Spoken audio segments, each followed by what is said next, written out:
the heater loud? Because it's cold here, so I just don't know if I hear it. Don't hear it at all. Check it, check it, check it.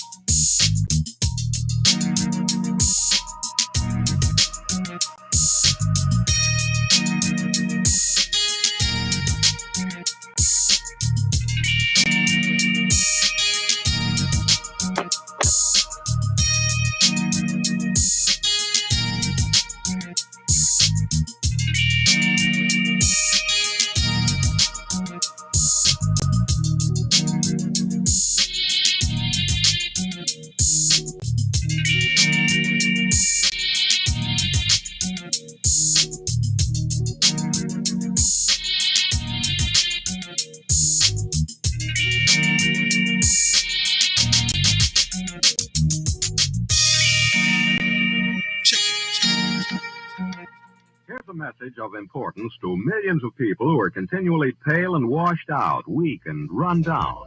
Doctors will tell you that these conditions are often caused by a deficiency of iron.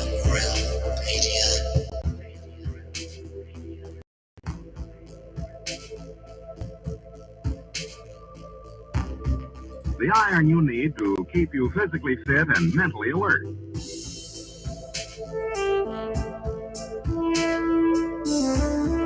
Medical studies show that 2 out of 3 women and many, many men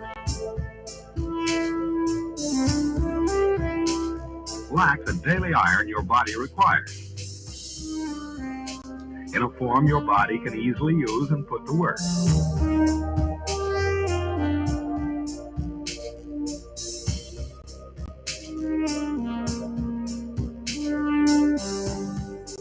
Every dose gives you more than your daily minimum iron requirement. We are awake, we are not alone. We are striving for more. So if you're not getting the iron your body needs, We are awake, we are not alone. if you feel weak, run down, and are easily upset, We are striving start taking iron today.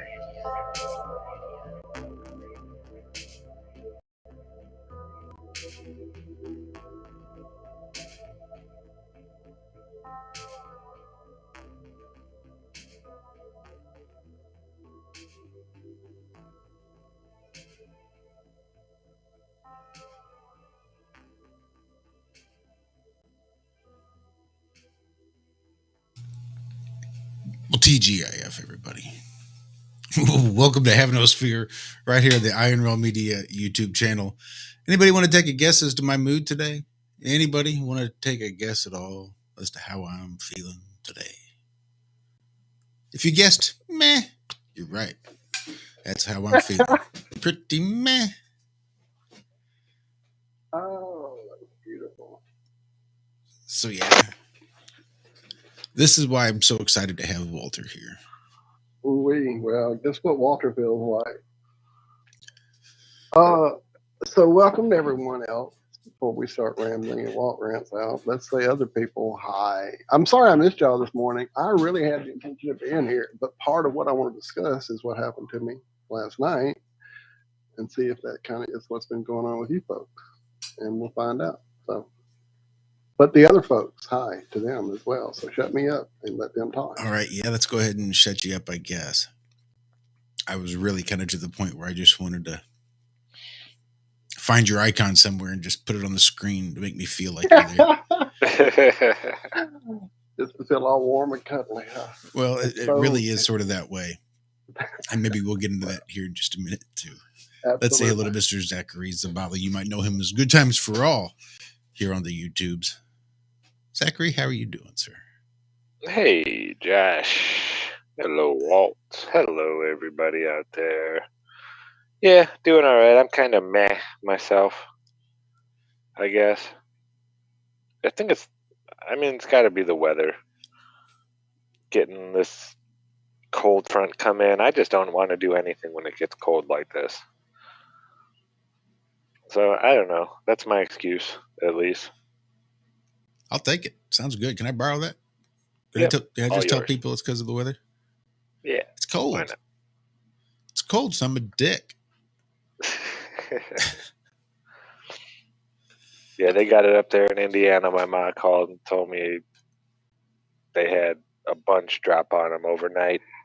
I think it was on New Year's. So she was happy. She doesn't care. She doesn't drive like she used to every day, all the So she just looks at it out the window, and it's not so bad then. It's when you have to get out in it and try to function with all that wet, nasty stuff everywhere. But knock on wood, haven't seen any. But the old lady next door says it's coming. 91-year-old. She claims she's a witch. Well, she'd know. But her daughter tells me she says this every year. So we'll see. That's how they know that they're going to eventually be right. Winter does come every year. It's true. It is coming, and it does come every year. Has she ever been wrong? Has it ever not come? Well, the snow hasn't come. From time to time, here at least. So I hope she's wrong. I don't want to see snow. Let's say hello to Mrs. Cammy Nodell. You might know her from her channel here on YouTube, Aisling717. Cammy, how are you doing at least? Because can somebody be doing well? Will it be you, please? Meh. Oh, yeah, no, I'm doing great. I thought that getting nothing done was the special brownies, and I was quite happy about it. So there we go. A happy story. I mean, that's good enough for me. I'll take it. Run with that one too. For a reason, but I want to get back to Walt and what's Walt's big story? What's affecting us, Walt? We've all said our thing. We're all here. We've said our piece. Well, I don't know if it's just me, like everybody seems mad. So I got an official notification just a day or three ago letting me know that I am now fully immersed and being cooked from every angle by my local, whatever they are, cellular provider. I'm not giving them any ads. They're definitely just raping and pillaging my world and my money. So this company that most of us have let me know that we are now 5G'd up. Now, I live in a small ass town that has no need for any such thing, but I guess we all have to have smart robot things vacuuming our floor now and lights that can talk to us and refrigerators that instead of opening the door, we can just look at the screen on it. What the fuck is going on with people, dude? Okay, so anyway, Corey, who may be in chat, I'm trying to say hey to folks, and I've only seen a few, mentioned days ago as well that he, since they activated it and he got that same message, has been having endless crazy nuts lucid dreaming. Now, he has been quite the psychonaut, as have I, and we both know the realms pretty well. And as of last speaking with him, which was just days ago, his cannabis consumption was nil. And we all by now should know that when you're a regular user of cannabis, it suppresses some of your dream recall. And when you go back to being non-cannabis user, it can definitely increase the vividness of your dreams. From what I understand, he's been away from cannabis for some time now. So that aspect should have kind of gotten normal for him, being the dream warrior that he is. However, he said he went through the cycle of trying to wake up in these endless dreams. He felt like he was in Inception. I, who have not lowered my cannabis consumption willingly, I've had to slack off due to dental work and florists getting different jobs and just etc. But that's beside the point. It definitely is not something that should be affecting me, and yet my dreams have been insane, and I can't wake up. And not only can I not wake up, but I am like sleeping 8 hours 9 hours, I don't do that. If I sleep 5, 6 hours, that's a full night for me. And if I sleep 7, I hurt so much I get up and get out of the bed because I'm in pain. So for me to sleep 9 hours for like 3 nights now is nuts. And it's not anything I'm doing different cannabis wise or consumption wise. I don't have nice brownies to help me sleep or nothing like that. So for me to have these weird, just I can't get up. And then when I do get up, get in my chair, get some coffee, make my breakfast. By the time I'm sitting there with the breakfast plate in my lap, I'm already nodding back off. So something's going on. There's something happening around me, definitely, that's affecting my consciousness, period. Go. Anyone else? Same. My dreams are still pretty. Maybe I can remember a little bit of some of them. Maybe. Not like for an extended period of time, but normally I don't remember any of them. But I have been I've been requiring more sleep. And it probably has a lot to do with my meh attitude, is just the fact that I'm tired. And I'm getting 7, 8 hours of sleep. And again, that's more than I do too. Around 7 hours, I have to get up because I hurt so bad. I can't breathe right. So my chest hurts and I have to get up and stretch and loosen all that up. Yep. Gotta move. Gotta move. Yeah. So I'm good for 6 hours. I'm like consecutive 6 hours until this last week. And it's been totally fucked. I blamed it on maybe like the weird scheduling with work and sleeping and me just taking more naps because I had more days off and and just kind of fucked up my cycle. So I even thought it was this, my taking time off from this, the lack of being here with you guys, the regularity of my life with you, being my family regularly, weekly at a certain time, and I see y'all and y'all are there. And I thought, well, fuck, not only is the sleeping schedule fucked up from that, but just the emotional support, the love that I feel from you guys, all that's different. Maybe that's what's got me so out of sorts. But I touch base with y'all on a weekly basis. Hell, I talked to, just days ago, I talked to Zach. I didn't talk to you because we missed each other and you were having a shitty day, and that's understandable, all things considered. But I mean, it's not like I locked myself off in a walled up place from y'all. It's not that either. It just feels like things are so disconnected and weird. And that's the only thing that has changed across the plane is everybody enjoy your fucking smartphone. Well, I will say that seeing you has really helped my attitude improve a whole lot. And it's kind of a pain in the ass that I do so many things under the Iron Realm Media name, because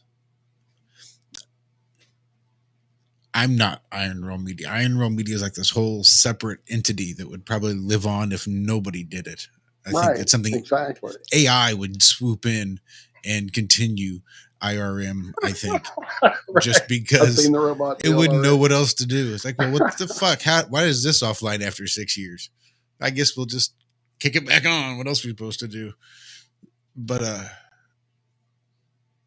in a lot of ways, I guess I have, from the time I started, sort of been a bit of a driving force as far as getting a microphone when nobody else really had one.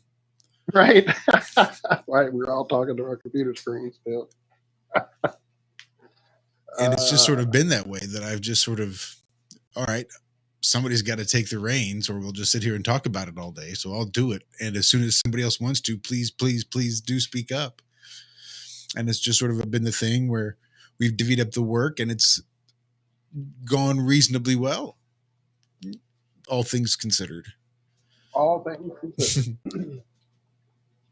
But it's never been sort of me being Iron Realm Media or me being Have No Sphere. Or I promise this is not just like whatever to what you're saying. This is truly the thought that went through my head as soon as I saw your text, because I was playing my guitar. That's where I was doing. Michelle took off with her sisters, so I have some time to get loud, so I took advantage of it and cranked up. And I got lost in learning a new solo and like really got a part down that's really hard and started really repeating it over and over. And you do that and you get in that zone, and suddenly an hour go by, and suddenly it was like, oh shit, my phone went off, and they got worse. Like, oh, scramble for the coffee, scramble for the reset, and it hit me. I was like, thank God, Josh is the powerhouse that he is. Every time I would take some time off in Oregon for mom's illnesses or just for seeing my family that I don't see on like a long-term basis, man, like at that point when I first started going, I hadn't seen my brother in like 10, 15 years, you know, so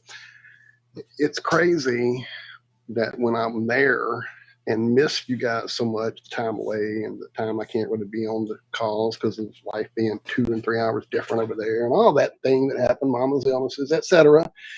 And y'all would be like, oh, it's not the same. Oh, you're the heart. You're the heart. And I'm like, no, not at all. I just am the idiot that, you know, sits here and kind of holds on to the great amount of geniosity that has allowed itself to be assembled around me. Because, dude, you know, you, like you say, you've taken the technical reins. We've had the scientific geniosity that has come and gone and is still remaining here, and some are taking temporary times off and hope others will come back around. And you know, I just feel lucky that you guys hang out and that we all do what we do, and it is a love thing, not just a, oh, we're not making no money, I got to go kind of thing, like some channels seem to be.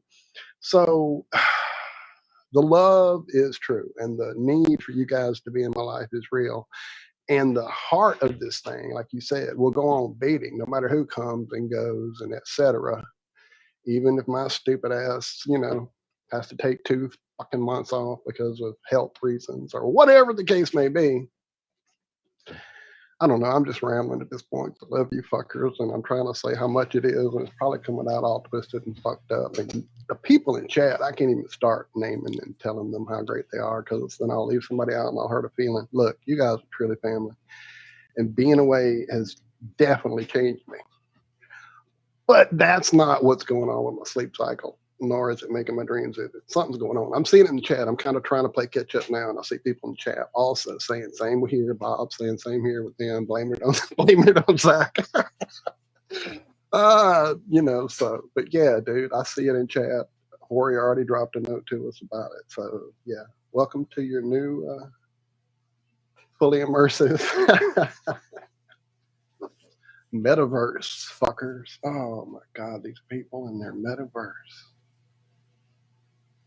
Anyway, ramble over. I just feel like I've totally rambled that completely apart. But I love y'all. That's what it all comes down to.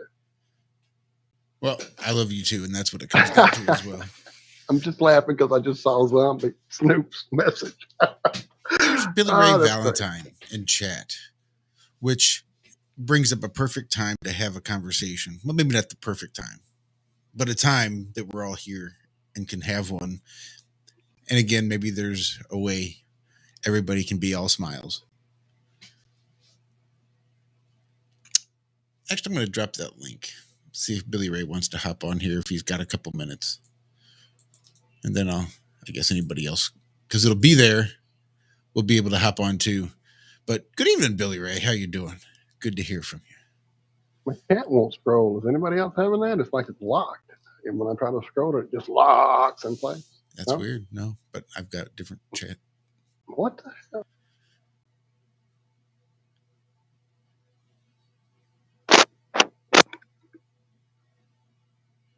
Because I thought maybe Billy Ray might want to come on and discuss. Oh, he says, give me a sec. Awesome, sweet. Don't feel pressured like you're obligated either. You can obviously always tell us no. I did want to talk a little bit about the death of Kev Baker. Because it was really awesome to see the huge outpouring and just the reach that his show had and the years of dedicated hosting he has done. So it was really amazing to see all that. But again, sad that it had to happen on the heels of his passing, which is just heartbreaking.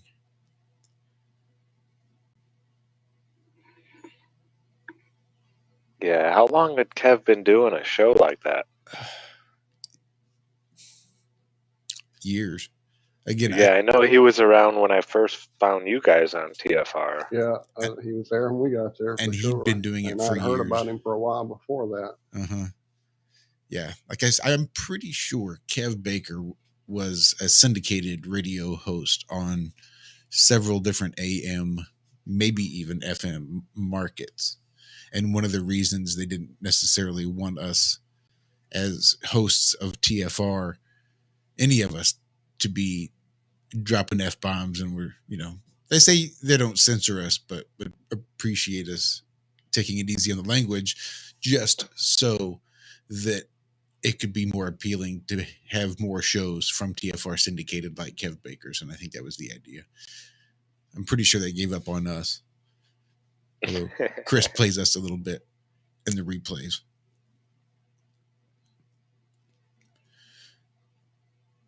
But there's several other internet radio stations out there. And I was so pleasantly surprised, I guess, is the only really way to put it, from the outpouring of love that came from Aftermath.fm. And it was just really cool to see all that and how that would actually, how that played out. I know they ran like memorial streams and live shows and stuff, and streamed with his PayPal and stuff so that his widow could get some funds directly without other people dipping as many greedy fingers in it as possible. So again, just the outpouring of love from an entirely different internet radio station. But I mean, Billy Ray and Jimmy Jean, and I'm sure there are other hosts over there on Aftermath FM that knew Kev Baker. So yeah, he will be missed. He will be missed.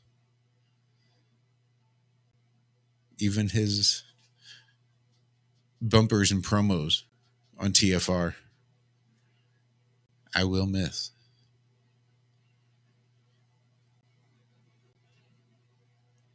The Kev Baker Show. Yeah, there was a few shows on TFR I really didn't listen to at all. But I would listen to Kev's when I would catch him live. I'd listen to Billy Ray.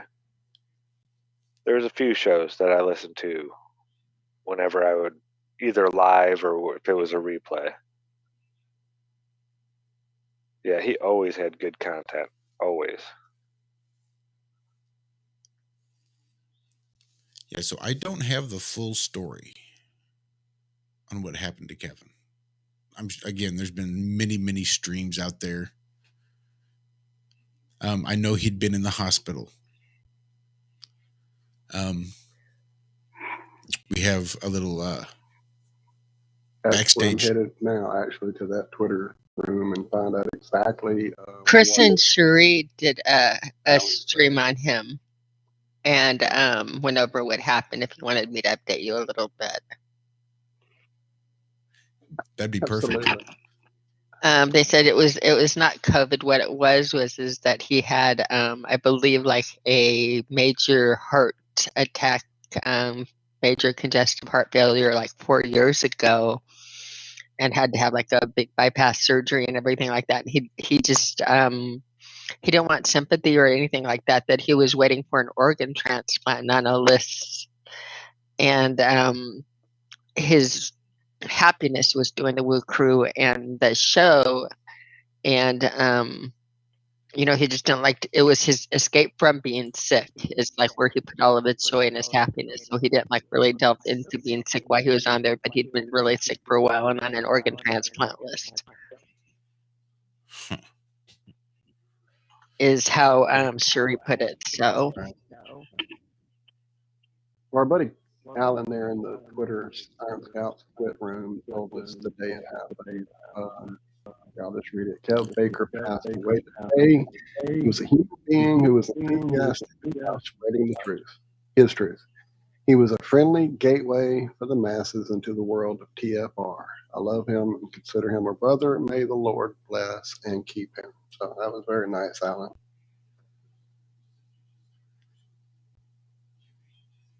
Yeah, I had just seen a message from him posted on Saturday.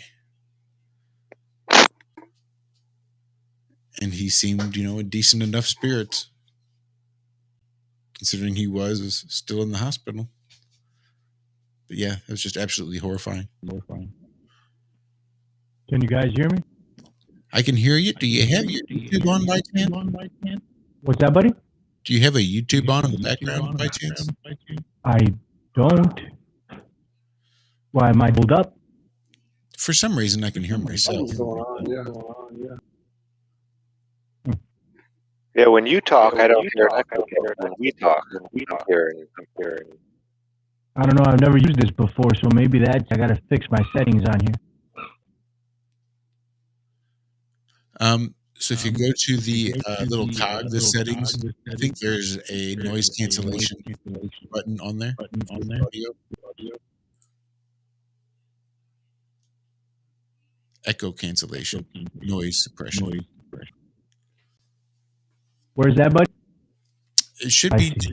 I got it. Gotcha. I think I got it anyway.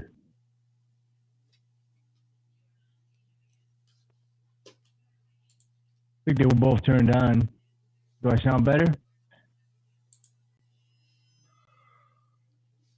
Oh, I get it. Hold on for a second. So how have you been, Billy Ray? Is it better now? Hello? Hello? No. Is it just I as don't bad? hear the echo, but you are really muffled. Underwater and Chat choppy. says the echo started when I got here, and I'm having trouble with the chat scroll. I can't do it, so maybe I should reset. Maybe I'm causing the issue if it's been here. No, I don't think so. I I'm think definitely it's me. struggling with the computer here. I don't know what's going on. Let me reset. I'll be back. Yeah, I don't hear an echo. I am hearing some weird, almost static coming when you talk, Billy Ray. Still? You still hear that? Yeah, it's strange. It's almost All right, let me start it over. like an interference. Start over. Yeah, that wasn't a normal one.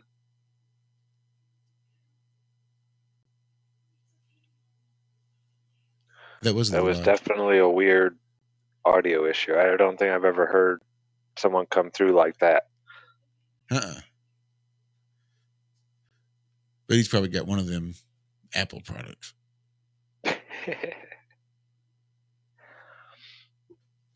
Are you broadcasting from the ISS here, Billy Ray?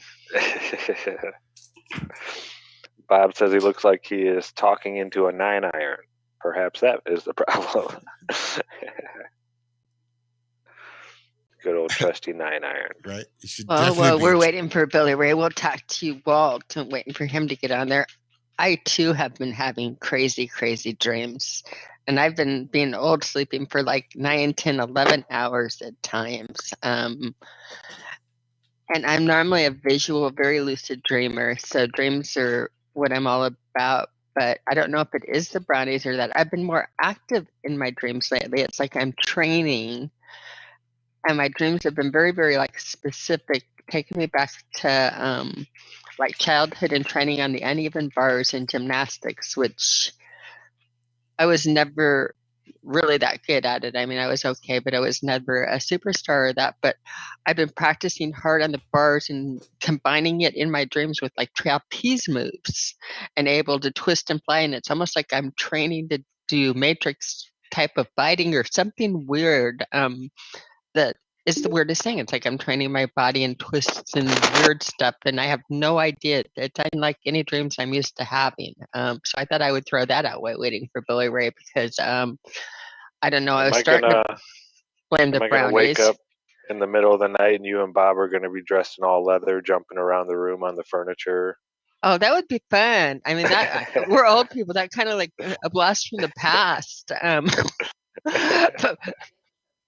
But no, it's like I don't know if it's like Wonder Woman or whatever with the bracelets or with all the moves and flying. But it's like I'm in the air, I'm twisting, I'm able to do all of these moves, and I wake up tired, and I wake up also like numb, where again laying in one place where it takes a while for it to wake up. It's strange. But yeah, definitely the weirdest sleeping and sleep lately. What do you say? Better guys.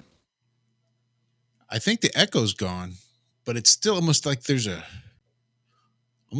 short maybe in the mic, but it doesn't really sound like that kind of static. It's not like it's almost like an interference, but it's coming through staticky, if that makes any sense.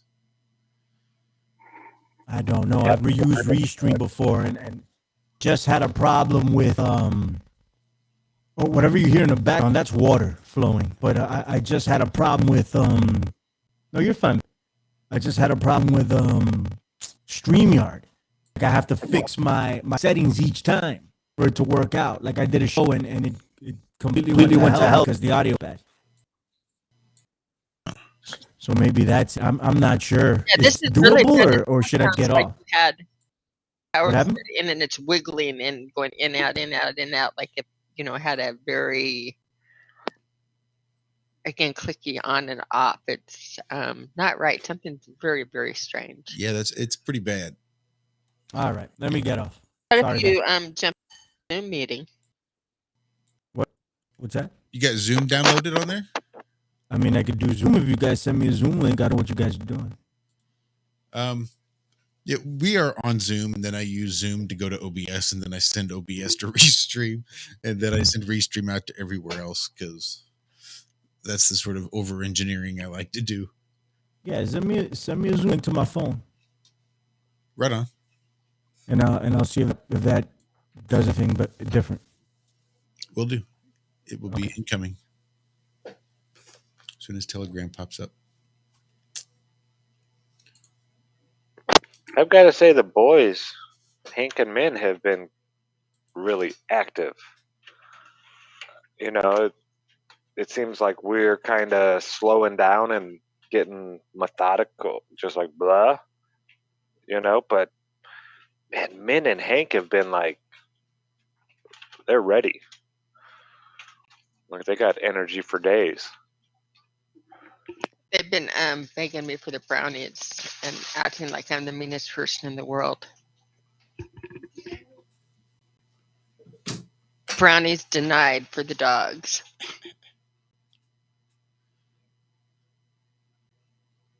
There's got to be something. I mean, something. I mean, sure, you want to deny them all that cocoa, all that chocolate, but you want to really deny them all the other goodness?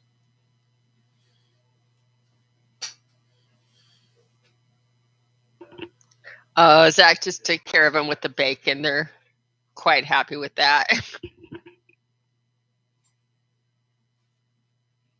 Oh, I guess that'll make him happy enough. Hank was getting his THC injections the other night. He always jumps up on Cammy and says, "Love me." So when he does blows that, in his ear. yeah, Cammy will start blowing smoke in his face and his ear. And he came back for a bunch of hits. It was funny that night. It was like he was wanting to play in bed while he's laying there. They're so funny. And the neighbor dog, older, he's probably 11, 12. They say he starts acting like a puppy again when Hank comes around. Like he'll walk up and down the stairs real slow, but then when Hank's around, he's running up and down the stairs and they're racing, and yeah, it's funny. I bet that's Billy Ray. Or maybe Walt. Walter. It's Walt. Hi, honey. When I did a reset, this time I had an update. Yay. Ooh. Well, you were gone. I told people about my dreams, but I kept them a secret from you. That's fine. Way to go. I know. We got to have like some secrets there, Walt.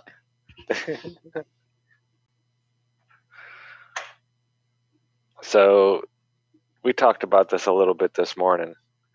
Do you guys remember, like 2 weeks ago, them saying, this was from NASA, that they're going to let the ISS dissolve in the atmosphere in a couple years, right? And they're getting ready to shut it down because it's been up there for 2 decades and they don't know how much longer it's going to last, and yada, yada, yada.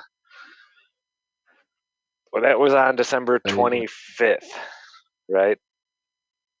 Well, the White House on January 6th, I think it might have been January 3rd,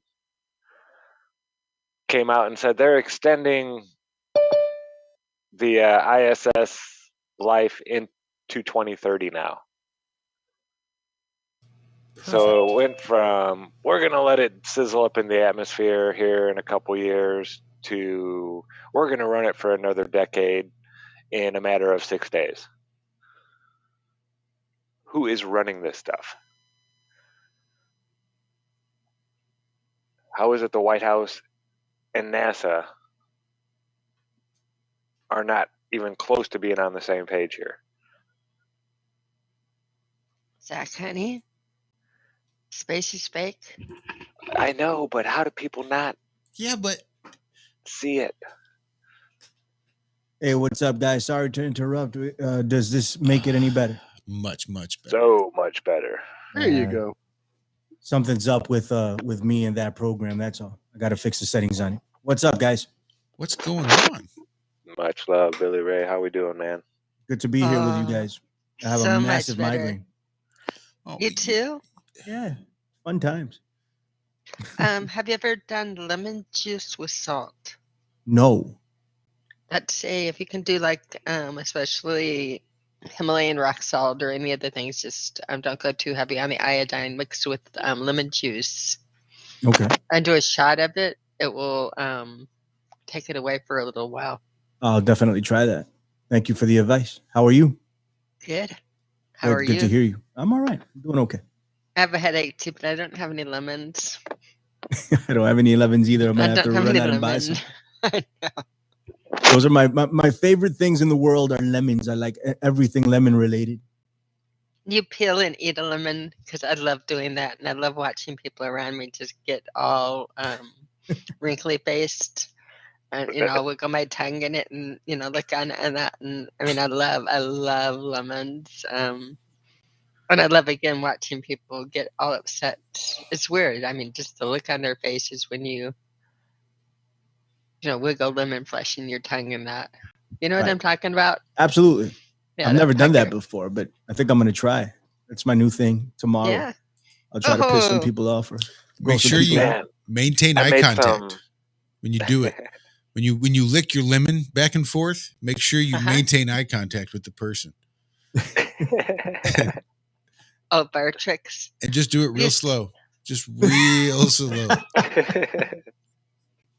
In the old days, we used to have the best bar tricks. I don't know if people do this anymore, but back when I was a youngster in the bars, I married the last one. I gave up on bar tricks.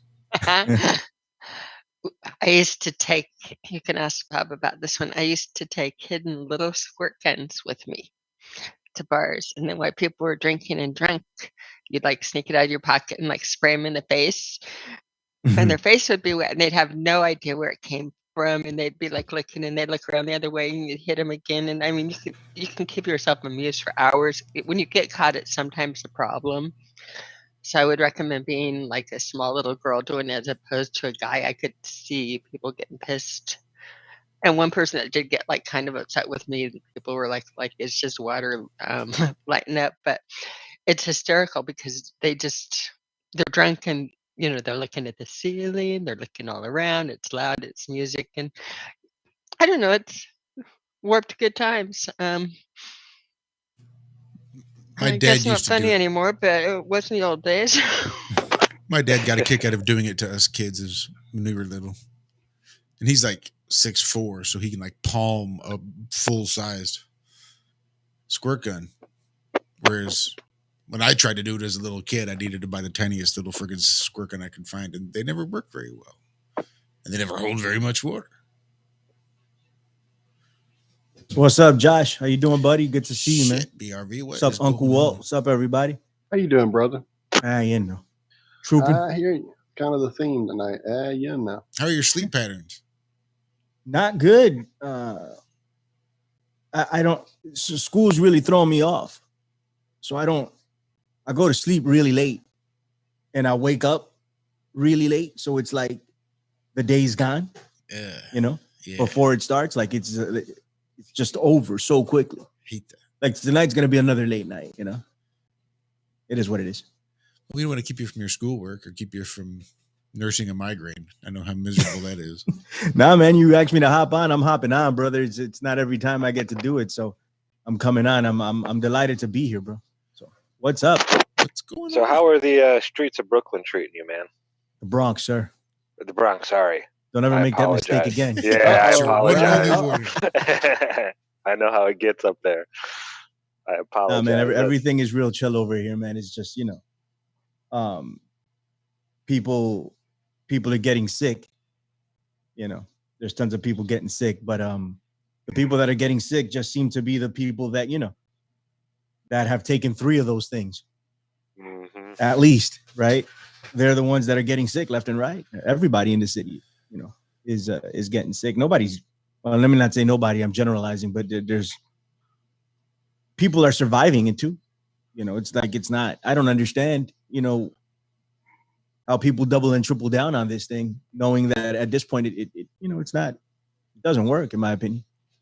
Right? It's not even a matter of opinion at this point. They admit it doesn't work. Right. It doesn't work, man. So many people that I know have all 3, you know, up to date with the new definitions, and Until next month, right? Right. So you have to get the 4th and the 5th and the 6th, but they all came down. So many of them came down with it, you know. So many of my friends, some of my family members, and they all, you know, they're all up to date. So what gives, you know, what's going on, right? But that's where we stand here, you know. And we can't do anything unless you have, you know, some proof that you've taken things. Mhm. You can't really do much of anything. But there are people that are pushing back, and there are some establishments that really don't give a damn, you know, and they want to accommodate and you know, provide a service for all, not for a few, you know. So that's really good, and I try to give them my business as much as possible. Other than that, everything is fine. That's good. School's going good, other than School's a bitch, bro. And to be honest, I wouldn't be doing this, you know, if I didn't have to. Like I have to do it in order to practice, right? I have to get a stupid ass master's degree. Otherwise, I've taken my bachelor's and been right along. You know, they're trying to get me to do a PhD. I'm like, that's completely out of the question. It's just not happening. fucking way. You know, I first off, I don't have a desire to do it. You know, and it takes forever to do. Like, I don't want to be like, I'm not getting any younger. You know, I don't want to be a career student here. You know what I mean? I want to get this degree so I can practice and make money. I have 1 more year, and that's it. That's what I plan to do. I plan to finish this and be upon my merry way. You know, the career that I picked, I'm always going to have to take some type of test or something, or you know, re-up my license, right? So that has to happen. But I don't want to do any more schooling. So it's a lot of work, bro. And a lot of it is just ridiculous. Like, it's just ridiculous work. It's not even too hard. It's just a lot of it. It's like hokey pokey, isn't it? They're just sitting there telling you to do stuff, and you go, put my right hand in, put it out. But it's like the hokey pokey for years. I'll tell you one thing, right? You know how we always talk about, you know, it's like, you know, school is like, you go, and I'm sorry for the background. We're cooking out here, you know. I dig it. So we're making some chicken cutlets. My wife is. I'm not. I'm talking to you guys. So, but yeah, like we talking about that when you go to school, you know, you just regurgitate, spit it back out, and it's gone. And I'm here to tell you that that's 100% true. Like, you know, I'm sitting there and I commit as much to memory as possible.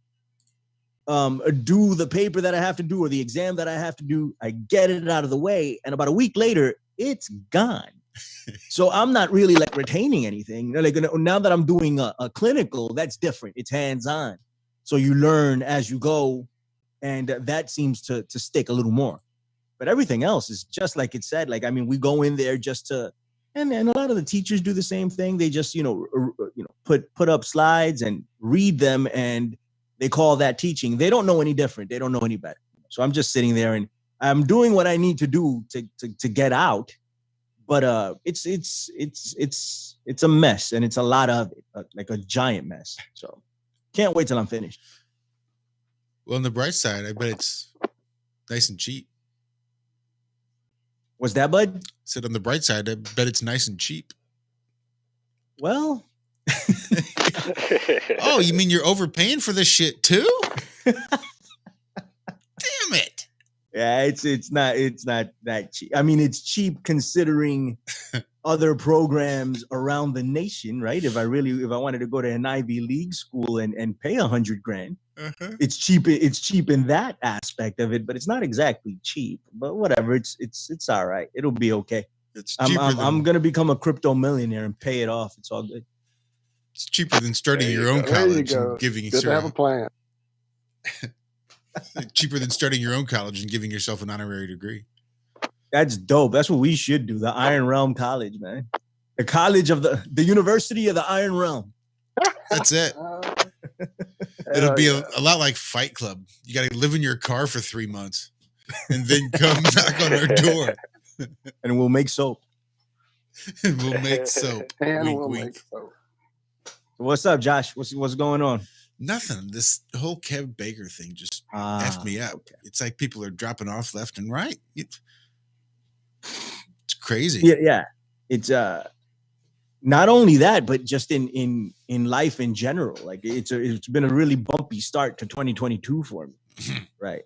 And I came home. I left my phone at home, and it's a rarity. I don't do that, but I left it home. I went out with my wife. I came back, and I had a message on my phone. It says, "Yeah, Kev is gone." I'm like, what? From Mr. Gates. Mr. Gates is one of the guys that one of the head guys over at Aftermath.fm. So then I ran to Skype. You guys know how awful I am at checking messages and all this other stuff. I suck, So I run to Skype and I had a message from Ann, which is Kev's wife. And she was like, yeah, Kev passed away at 7:20. It was on that day. It was a few hours removed when I got the message. I was like, holy shit. He has COPD, right, for a while. And specifics I'm not 100% on. Besides, like, I don't ask, you know what I mean? Like, I know he had COPD. I know he was in the hospital. I know he got intubated. And that was it after that. But I gotta say, I am really proud of how everybody came together, man. That was incredible. And Josh would know that sometimes I'm not 100% with all of this, and I'm like, maybe I should step away. Maybe I shouldn't do my show anymore. There's so many things that I think about, because I'm just like, I don't know what we're doing here sometimes. And the way everybody came together for that, it really made me feel proud of being a part of this community, and it made me feel like, damn, we are doing something. We can do something, like everybody came together. It was insane, and the listeners, and the personalities that are involved here. So many people, if you check the GoFundMe, who donated. Mark Devlin, from the UK, boom, he gave some money. And people gave donations like $500 to $25, $10. People gave what they could. It was really cool. It was uplifting, and Ann is gonna have a little something for her and her family, even though it sucks that Kev passed away. An incredible talent. too young, 45 years old. It's just insanity for him to go, but at that point, it made me feel proud to be part of this community. And it made me feel proud to be part of Aftermath.fm. Because I was like, good Lord, they got it together quick, fast. I was about to, Jimmy Jean was instrumental in putting a lot of this together. And we were about to do the GoFundMe. I was getting ready to do it. And then Aftermath.fm beat me to it. So we went ahead and just did that. And Jimmy did like a 12-hour, 15-hour marathon, and so many people were involved. Charlie Robinson, I was there. John Brissom was there. Nano Girl, and you name it. Johnny Whistles, who was always on Kev's show. So, and people just sprinkled in throughout time. It was like something you see on TV, and I don't know. It made me feel very good, at the very least, that part of it. And I know Kev's in a better place. It sucks that he's no longer around. But we look out for each other here, and that's really, really freaking cool. Like it's if it happened to any one of us, somebody would step up and do something, and that's amazing. I didn't look at it that way before, but now I do, and I feel better about that. If that makes any sense. Yeah, no, I totally get that. Especially sort of the exasperation and sort of just existential crisis of what it is we do here. I mean, I love it. Don't get me wrong. It is an absolute labor of love. Right. And if anything, it gets to be a therapy session that I can do for free. Right. But it is nice to see everybody come together and drop some of the pettiness that can kind of come out in people sometimes. Yeah. But for the most part, right? There was still some pettiness. Yeah. But for the most part, so many people came together, man. And it just made me feel like if anything ever happened to me, somebody would step up and do something, which is dope. Just to have that, if anything ever happened to any one of you, I can guarantee you, that I would step up and do something, and your brothers and sisters here would step up and do something, right? Like, it's beautiful, and all the listeners, man. Liz, what's up? I haven't seen you in so long. What's up, Liz? Good to see you. But so many of the listeners chipped in, and I don't know, it was just nice. Like it how do I say this? It rebuilt my, I don't know, my belief in the alternative community. You know what I mean? Like it's like, all right, so we can do something, and people really do care, and all this other stuff, So it felt good to at least be able to raise some money. So there's a GoFundMe. It's called the Kev Baker Memorial. There are two. There was one started by TFR also. That's called the official Kev Baker Memorial one. But the one that we did, it was just the Kev Baker Memorial, and it did really well, man. We raised close to $8,000 in 2 days. Nice. I'm so happy about that. That is awesome. And the goal was 5,000, and we hit that so quickly that we extended it to 10. And it's taken a little bit longer to get there, but we're chugging along, So hopefully, so we're close to 8 G's, and the TFR one has like $900.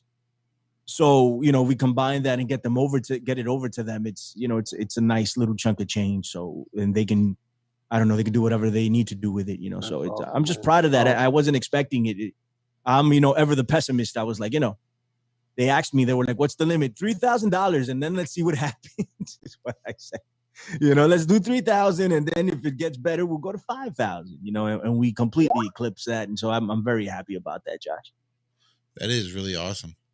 Yeah.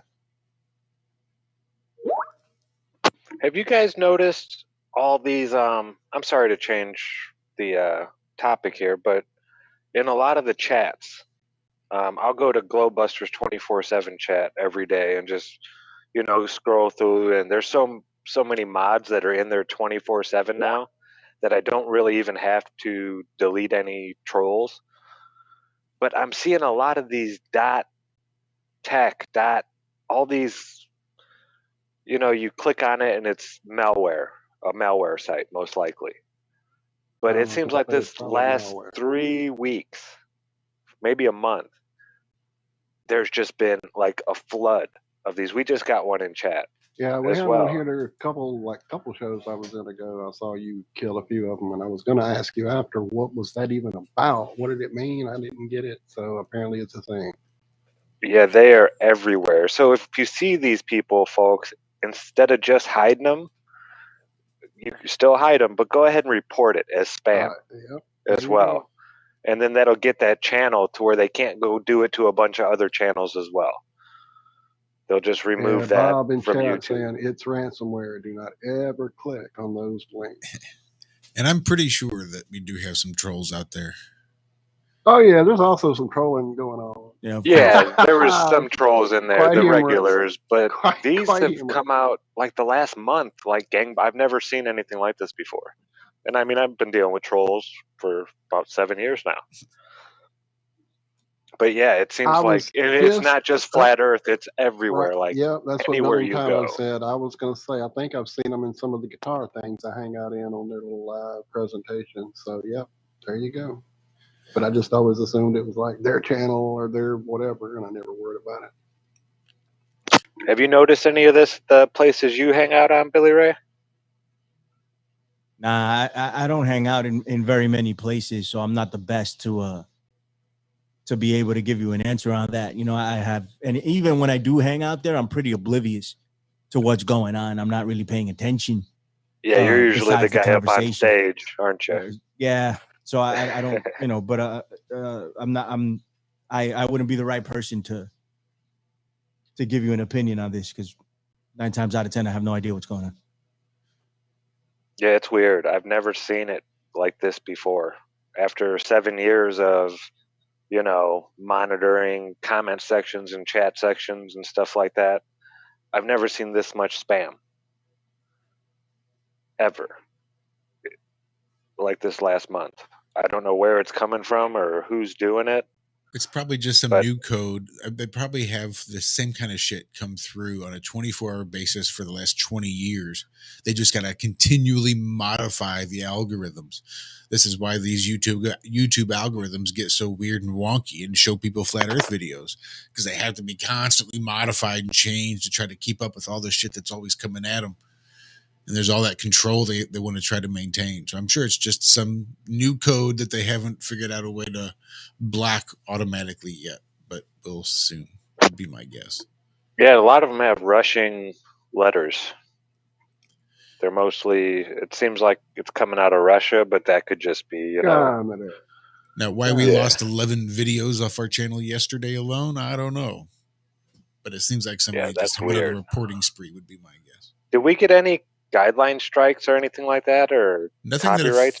Nothing that affected the channel. Everything was all just sort of meh, which is why I thought maybe it was just new terms of service or something with YouTube. It's like once the new year hit, right? That's what I thought. We just don't get grandfathered in. We just now, all the new rules apply to all the stuff that we had to obey with the old rules, and we were just supposed to somehow magically know what the new rules were going to be and obey those.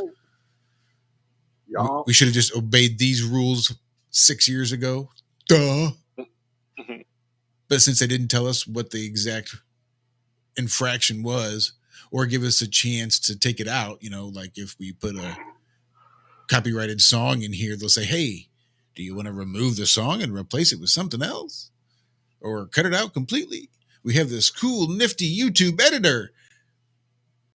And they say, oh, you apparently are inciting violence or glorifying violence. So fuck you. Video's gone. You want to appeal it?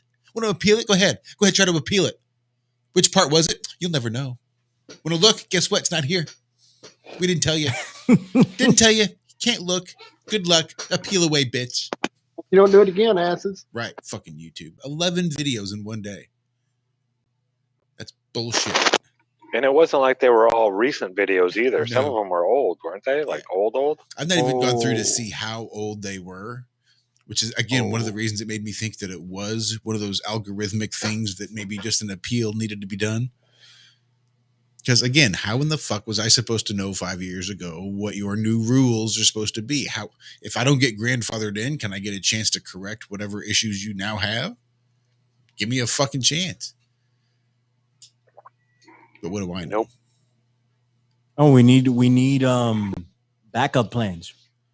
Well, And to tell everybody where we can go. Well, I'm because it's streaming only a to matter of time. Twitter. I'm streaming to Facebook. I'm streaming to D Live. I'm streaming to Odyssey, and I'm streaming. You've got this all figured out, Mr. Josh Corey. So he's the man. Thank you. If it's not backed up in a zip file on my computer, it's backed up on some other streaming site somewhere, library or something.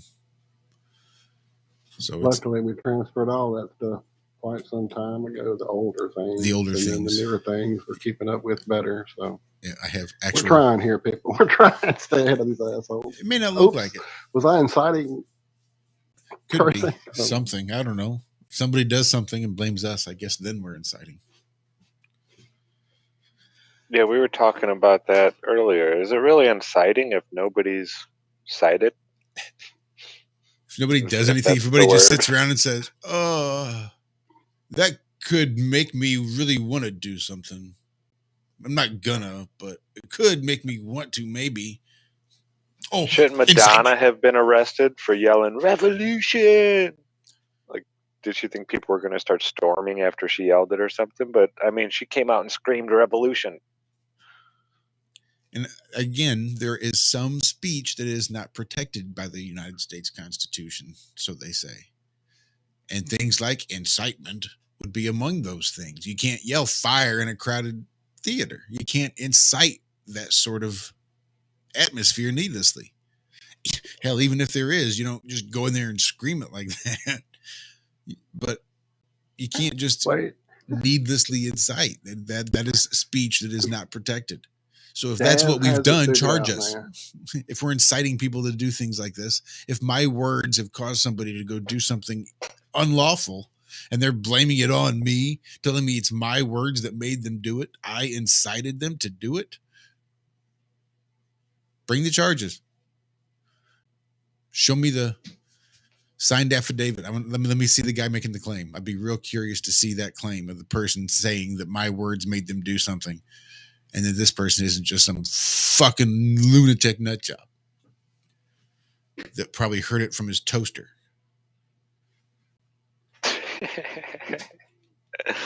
The dog told Next thing you know, he'll say he sees Bob Ross on his toast or something. Right.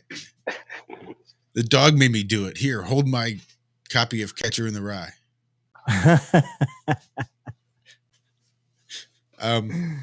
So what's the working relationship like with TFR and Aftermath FM? Is there good blood, bad blood, any blood at all? There's no blood. No blood no at working all? Relationship. There's nothing going on. There's nothing between both stations. No, they're two independent stations. Yeah. Well, maybe we can bridge a gap, build some bridges. I mean, if they have a time slot open and they would be amiable, we could just not have to change up a whole lot of what we're doing right now. Well, you wouldn't have to change anything. Well, if you Chris, want to come over, right. If somebody doesn't like the idea of us simulcasting to two separate internet radio stations, then that could be the issue.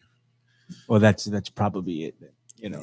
So that you would probably have to leave TFR, and come over to Aftermath, if that's what you guys wanted to do, of course. There are, I don't know, they've treated me fairly well over there, and TFR, when I started there and when I left, and I didn't really leave, but then they asked me to come back, and then I said no. But we can talk about that later. I think I told you guys already, right? I think so. You guys know what happened. Yeah. Right. But regardless, two different stations. Two very different stations. And I mean, over at Aftermath, it's I mean, it's a world of difference. You need something, they're gonna do it, or they're gonna at least address it. Something's going wrong, you get somebody on the phone. Mr. Gates is no joke. 5 minutes. Hey, what's up? What do you need? Just like that. He's one of the best human beings I've ever met in my life, bro. That guy. And there's a lot of people over there. Clyde Lewis is over there, and Jimmy's over there now. Jimmy brought me over. I had no intention of doing 3 nights a week. I had no intentions of leaving TFR. I had no intentions of any of that. They just rolled up into that, Yep. And Don Jeffries is over there. Tony Atterburn is over there now. Mr. Gates does a show. John Brissom does a show. Leo Zagami.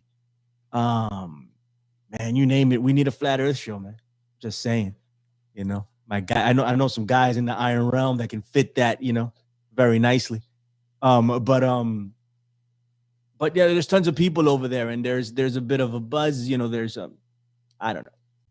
But if you guys wanted to come over, of course, I think that would need to happen, right? We need to leave TFR, but it's all good if you don't. That's fine. I'm just opening the door if that's what you guys want to do. Kev came over and did a show over there, but it was completely independent of TFR, so you could do that, but that would mean that you would have to do 2 different broadcasts, right? Something exclusive to Aftermath. That's what Kev was doing.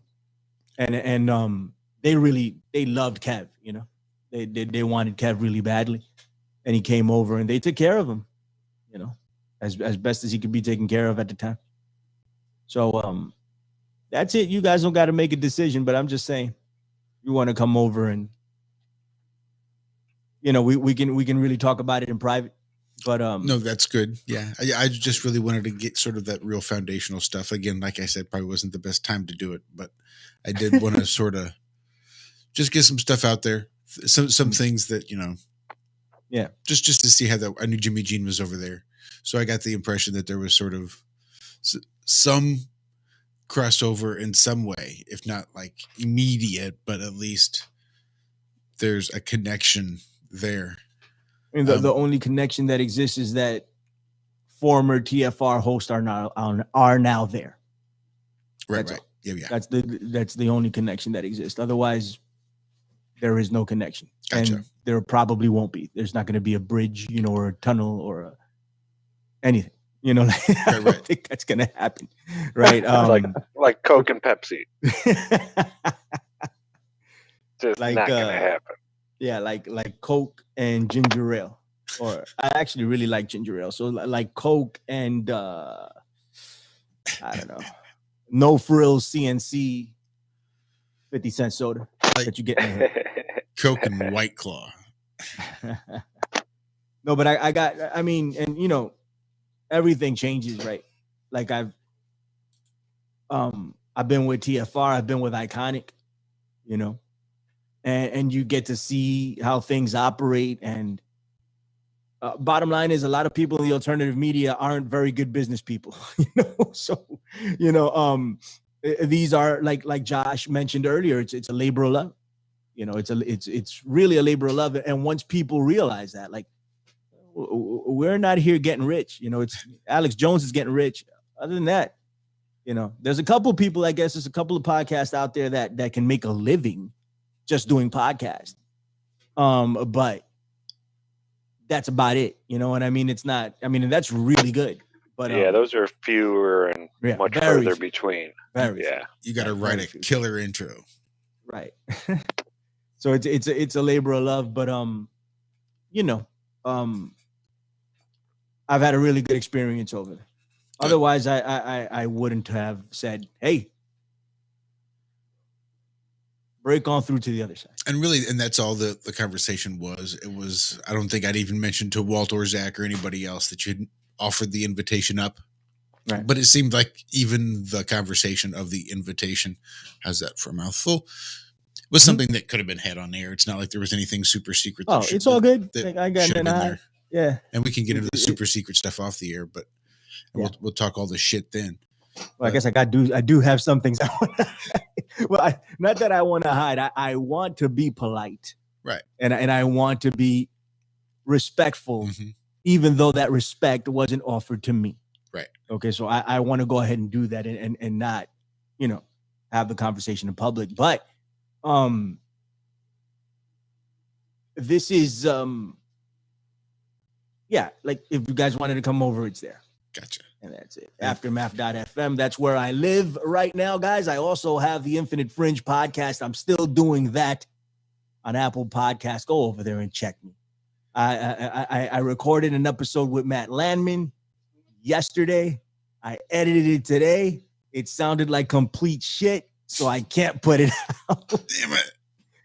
I hit up Matt. I'm like, yo, this is really bad. When it was my audio that was awful.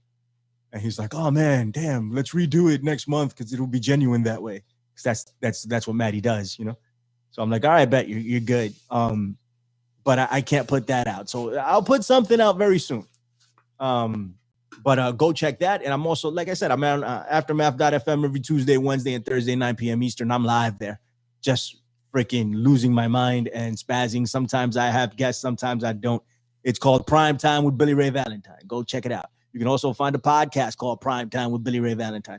Now, I have nothing to do with that podcast besides being, it being my show. Aftermath puts it out. So there are ads there, but that's all Aftermath. So go check that too. You can find both of those. America Unplugged. I'm doing that with Don Jeffries and Tony Atterburn over on Rockfin. And we have AmericaUnplugged.com.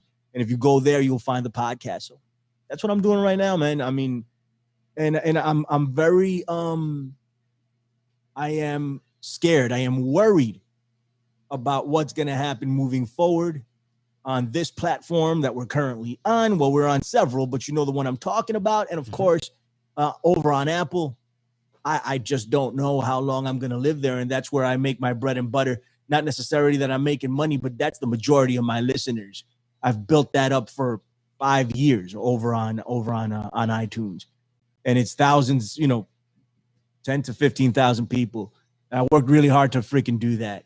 And I'm going to see it disappear. I know I am. I know I am. So I got to figure something out. And there's plans in the works, but we are broke. So it takes long to get things done, but we're working. We're working on a collective. So let's see what develops, man. But always glad to be on here with all of you beautiful people, man, in the Iron Realm.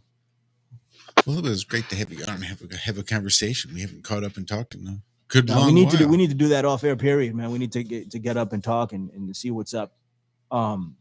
Hit me up. Actually, I come on the podcast. I have to record a new show. So whenever you guys get a chance, just come on and we'll do that. That'll be fun. I should have extended the invitation regardless. But let me go, guys. I'm gonna go do homework and eat and man, hopefully I'll go to sleep and this migraine will go away. It's the type of migraine that when you move your head, it hurts.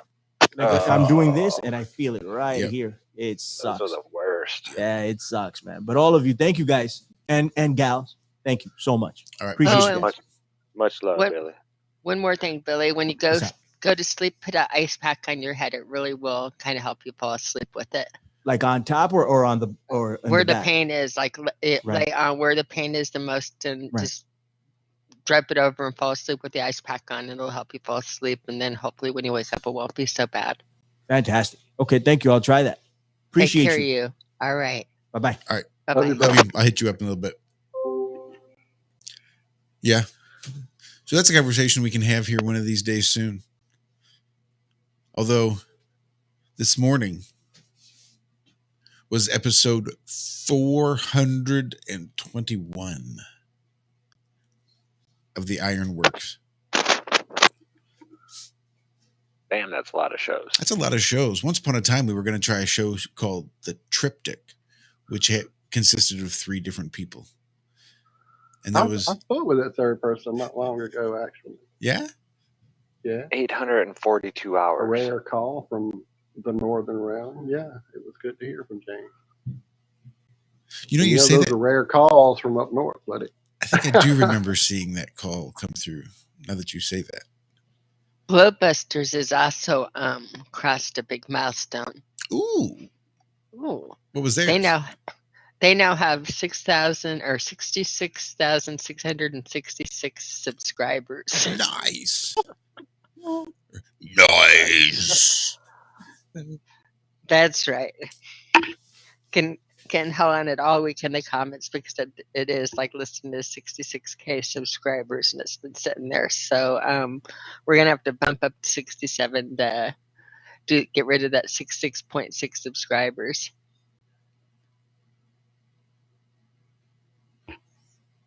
Well, Satan's throwing you a party. Woo! I've been waiting.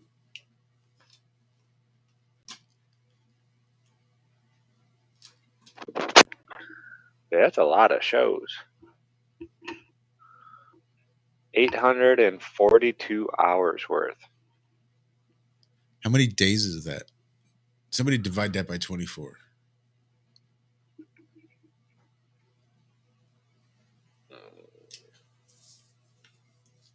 Give me a sec. 842 divided by 24 is 35.08 days. That's over a month of straight streaming, straight talking, straight show. That's wild. That is wild. I've been here for a brunt of them. Definitely not all of them. Indeed. How long were you guys on? Well, how long were you guys on before I saw your show? That's really a question I need to ask myself, huh? Where is it? It's all about me, right, Jack? It's all about I am. It's hysterical.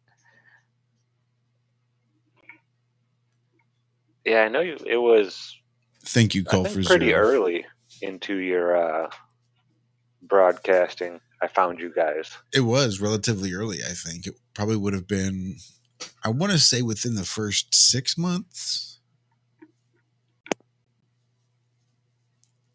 I don't know. That sounds right, though. Something like that. Seems right. Yeah, I had found you guys on TFR. Not even on YouTube. I found you through TFR after Jaron joined TFR. And I had started just listening, looking for, and I saw your description. It's like, oh, another Flat Earth TFR show. Let's check this out. And then that was it. I was hooked. It was just you and Uncle Walt back then. Yep. They still play that same commercial. I love it when they play it during our show. Well, there's a reason they do that. Because they probably don't play it much of anywhere else. At the time, it was communicated to us that our choice of music was up to us and it didn't really matter what. So Walt was going through So I and went crazy. adding music. Well, I think the music choice on that particular promo is one that gets copyrighted every single time it gets played somewhere on YouTube. I don't doubt it. So if they're doing a I live don't stream of our show and that is the one promo that has that music, they could lose the whole 6-hour stream or whatever it is. So whatever, I'm not even sure I ever get hit with anything from that promo. And I'm pretty sure we play all the commercials on YouTube, which I think is interesting. But they could just be lining up. Maybe they've stopped doing them multiple times. They just give them to you one at a time. So as soon as you take care of one, they say, oh, yeah, and then there's this one. And then there's this one. And then there's this one. You want to keep editing, bitch? Here's this one. Couldn't you just given me all 5 of these at once? Yeah, sure. You could have edited this all at once 3 weeks ago. Fun is that? Fun is that? This is job You could security. even make it here so at all you Google. got to do is push a button and everything would be fine. Mm-hmm. Yep. You highlight for me the offensive parts of anything that I put out there. I know your AI bots can find it and highlight it and tell me exactly what it is. I can change it. I can remove it. I can silence it. I can put in elevator music at a push of a button. But no such luck. You Put and in your the Charlie living Brown shrooms. teacher. Wah, wah, wah, wah. Wah, wah, wah, wah. That's what we can do. We can put up a whole conversation between Charlie Brown and Stephen Hawking. Well, I don't know, Zach. That last one was kind of like Charlie Brown versus Pink Floyd, Dark Side of the Moon. Wah, wah, wah, wah. Wasn't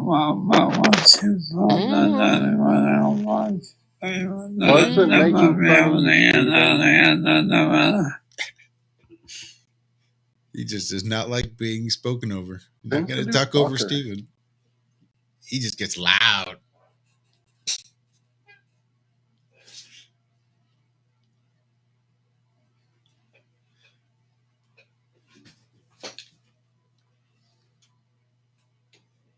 Oh, yeah.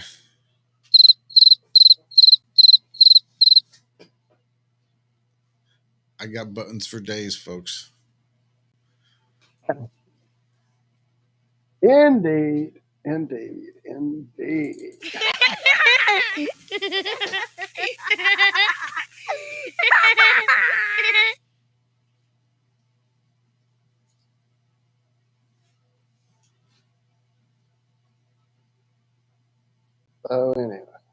So anyway, there's a link there. Oh, I've been muted this whole time. You have been, Zachary. You could have My saved brain's this muted like right now, so it all 3 minutes ago, Zach. So Elon Musk just did this is January 3rd, so 4 days ago. Sorry, He says SpaceX will need the spaceships back, and people will have the opportunity to return to Earth.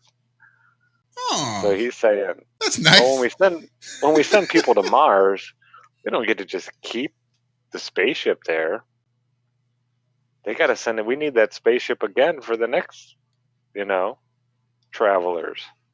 That's why they'll have cannibalism. And while they'll need to make their houses from human blood or whatever. So, yeah, Elon's like, no, people will be able to return back. They can return back to Earth. Some will return, at least. Maybe. Because Fingers crossed. we need the spaceships back. Can't just get a round trip pilot? Fuck.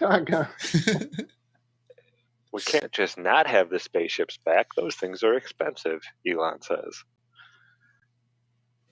So the Mars base Alpha astronaut builders who will be tasked with building a propellant plant to fuel Starships return to Earth. That's okay. gotta suck. It doesn't matter how big of a plant you build. If the fuel isn't there, well, you're just going to Narnia it and just say, oh, now we have fuel. I don't understand. You can build a plant, that's fine. But if it doesn't have, the fuel on the planet, then you're not going to get... Well, they'll easy, Zach. They just take it up with them on the first trip. Duh. Just take the fuel with them? Yeah. Just carry enough for the round trip. That way your 400-year-old pilot will have enough to make it to Mars and back. Done.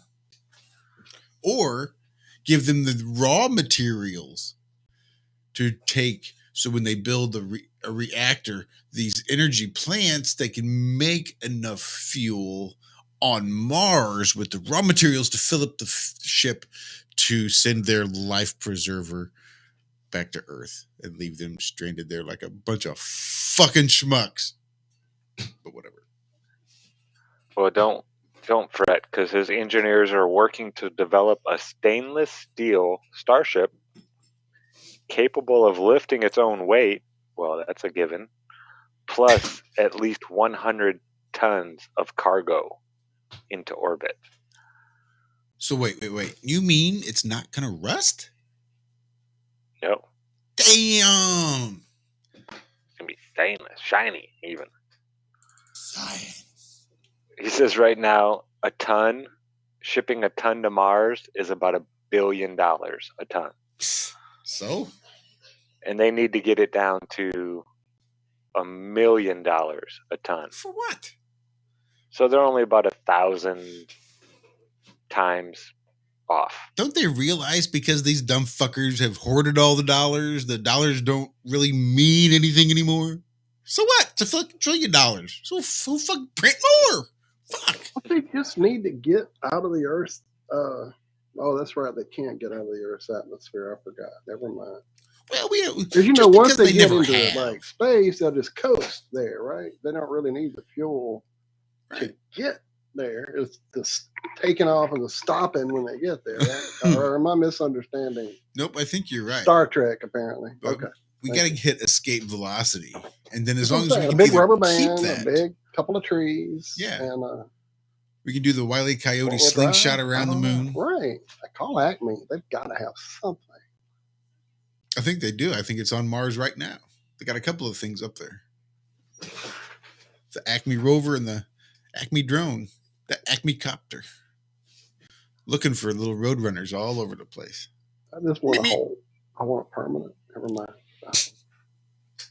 So Elon says SpaceX plans to manufacture at least 1,000 reusable Starships within the next 20 years. So why let's do a can't they little bit of leave math one? here. Why can't they leave one for the guys on Mars? Why can't they have their own? How many? Going to different planets? You can't just say send 10 rockets up and have 10 more just in case you need them? And then everybody gets their own? If you're going to sponsor it, I mean, it's like, hey, you want a free trip to a deserted island in this life raft. Now that you're there, I want you to fill it with as many coconuts and fresh water as you can create. And then send it up, push it out beyond the tide and wave as all of your food and fresh water and life preservance goes far, far, far away, not for you ever again. And you're just left to scratch your ass wondering, okay, well, now what the fuck do I do? But yeah, have fun. Good luck with that. Send it back. Just send it back. So in order to hit 1,000 Starships in 20 years, they need to build 4 Starships a month. So one a week. A little over one a week. 4.166666666666666. So a Starship every week, Elon. Let's go. Do it. You need to get on this shit. You're going to need at least 100 of them by the end of the year. So what are you waiting for? 100 by the end of the year. Christ, this is January. There's only 52 weeks. They're going to need at least 2 a week. Well, yeah, 50 at the end of the year. Sorry. Oh. Yeah, it's nonsense. I'm maths. I don't know how people don't. I mean, that wasn't hard math to do. Shout out to Ariel in chat. How long did it take SpaceX? Depends on who comes first, I guess. Starship. And it probably takes longer the more you're up there.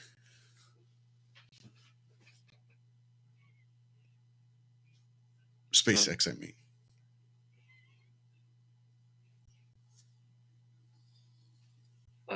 Fully reusable spacecraft, blah, blah, blah, blah. 394 feet tall. They don't say how long it takes to make one, though, to build one.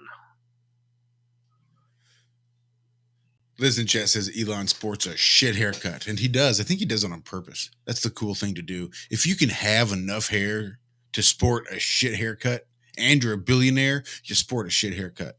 If you don't have enough hair, you just look like a douchebag. Then you shave your head so you look like a little bit less of a douchebag. Take it from a bald guy.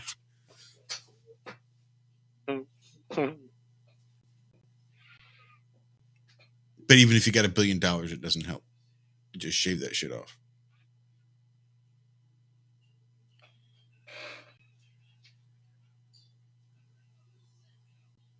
Okay. How long does it take to build Starship Spacex? Roughly 800 to 1,000 per year. That's ridiculous. Wait, say that one more time. Oh, never mind. Okay, SpaceX boss reveals how many engines we'll need for a Mars city. 800 to 1,000 a year. For a Mars city?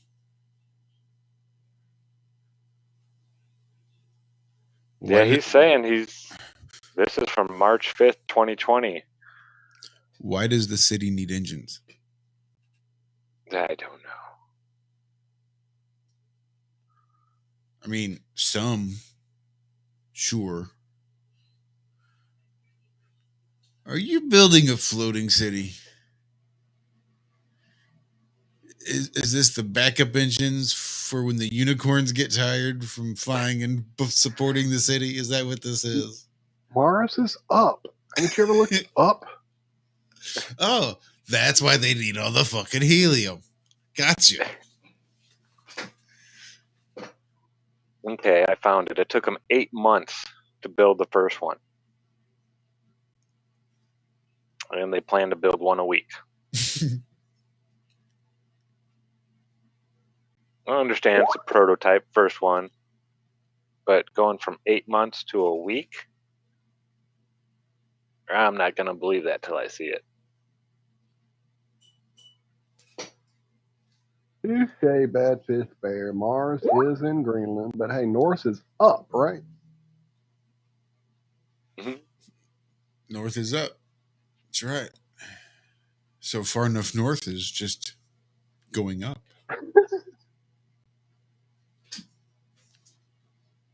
Elon Musk. It's all a matter of perspective.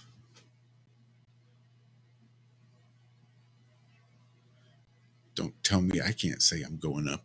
I identify as going up, goddammit. All the way up to Greenland. Where it's nice and cold. And Iceland where it's nice and warmish.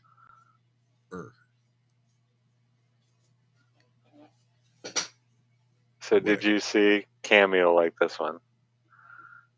Did you see Whoopi Goldberg got COVID? Yeah. Kimmy came in hot with that one. Yeah.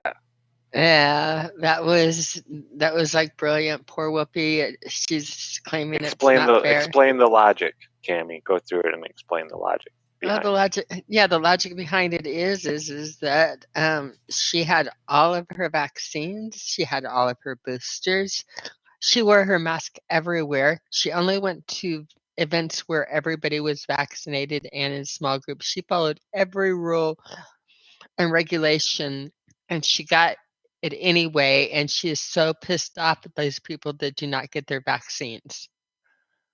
It is thoroughly irresponsible of us because, damn it, she did everything right and got it anyway, and it's because of these people that won't get their vaccines. Now, if you can follow the logic on that or connect the dots in any kind of logic, you could be a rocket scientist or an astrophysicist because... well, her rights were violated by the non-vaxxed people and her right to not get sick anymore. Mm-hmm. She wouldn't have gotten sick if everybody was vaccinated, you see. So it's their fault she got sick, and she has did a multiple right to masks. She sometimes wore more than one mask, even. I mean, She was not irresponsible, and yet she's being punished, and this is not fair. And I don't see how people don't realize everybody's just pointing and laughing at them. Look, you're wearing 3 masks. You've been vaccinated. You've been boosted out the fucking ass. What is your problem? And you still got sick. Do you not get it? What? do you need to have happen to you to realize that the shit they tell you to do ain't for your health?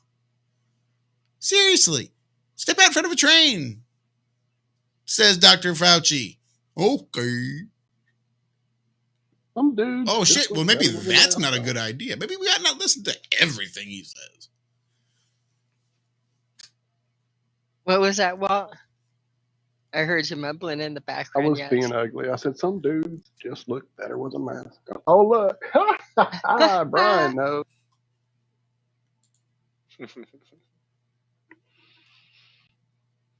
But yeah, look at that logic. Okay, I didn't go around anybody who was unvaxxed.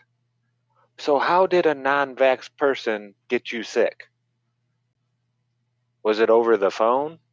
Well, it's not a magic vaccine, you see. Just because you have the vaccine, just because a vaccine doesn't mean once you get a vaccine, you'll never get that disease. Now that we've redefined what vaccine means, that's not what vaccine means, you see. I But think yeah, the but if wizard she did it. didn't go by anybody that was unvaccinated, and if all she was around were people who were vaccinated, then how did an unvaccinated person affect her at all? Because who do you think got the vaccinated person sick? If it wasn't Another unvaccinated person, most likely. well, the vaccinated, because she only hung around vaccinated people. How would a vaccinated person even get sick? It's because all of the unvaccinated are irresponsible and not stepping up and doing their part for society so we can reach herd immunity and do away with corona. So it's their fault, you see, because they're not doing their part. They're not making the sacrifices they need like she did. See? She didn't signal not once, twice, but thrice was her virtue signaled on her face.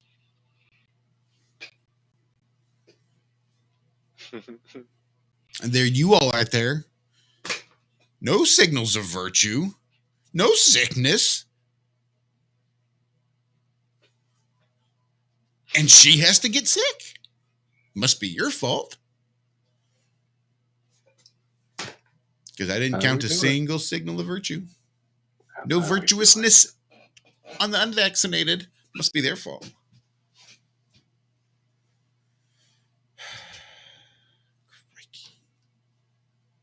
So, I all right. still get notices from Denver Public Schools, and I kind of giggled at the latest one. They are going back to school live in person at Denver Public Schools, but they are no longer able to print the schedules due to COVID regulations, and you'll have to look up your schedule on your smartphone because printed schedules are no longer allowed. Dope. So that means that part of your taxes or part of your marijuana tax money can cover the cost of everybody's now phone bill, at least a percentage of their phone bill, since you will now be required to have a smartphone. Right, because otherwise you wouldn't know what class you went to because you can't carry a printed schedule. Sorry, it just takes they just keep getting dumber and dumber, and we keep falling for it. So you can't go to school here. You don't have the right phone plan. Sorry. Good luck at a private school, though. And that's what'll happen. They'll just drop out.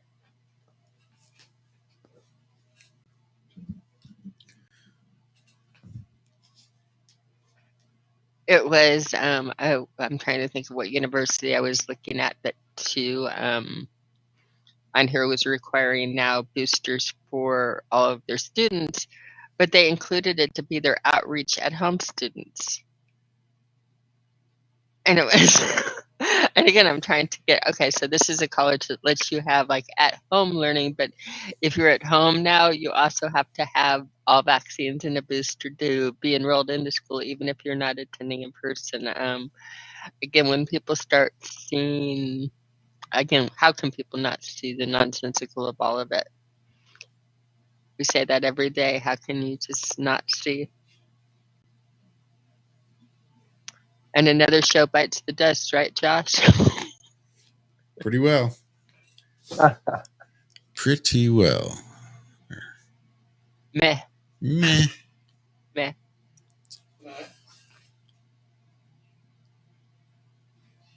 Keep thinking about the beginning of COVID too,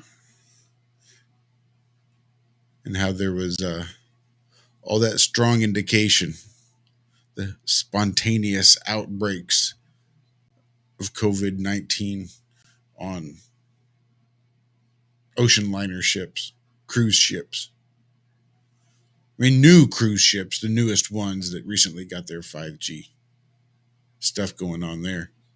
And they were suddenly getting these spontaneous outbreaks of COVID-19. But then it was just a meme, right? Aha, these stupid conspiracy theorists think 5G causes COVID. And it would just turn into this whole thing. Oh, now he wants back. Well, look at you.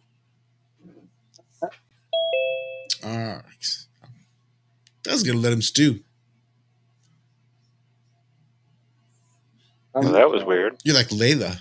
I went out. I went in. I went out. I went in. You know what? You went in, you're going to stay in for a little while. But if you go out, you're going to have to stay out for a little while. I'm not going to keep letting you in and out and in and out and in and out because you're bored. But dad. Did you guys hear my question? Or did I cut out before that? I'm pretty sure you cut out before that. You cut out. Ask the question, and then I'll tell you if you asked it already. Yeah, I know you heard this one earlier today, Josh. So don't spill. But what is the hottest temperature that we can create here on Earth? Cam and Walt, you got to take a guess. People out there in chat too. Don't cheat though. If you heard us talking on the show earlier today.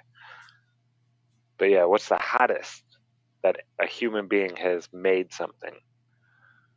Now, granted, the highest melting temp here on Earth is like 6,000 something degrees.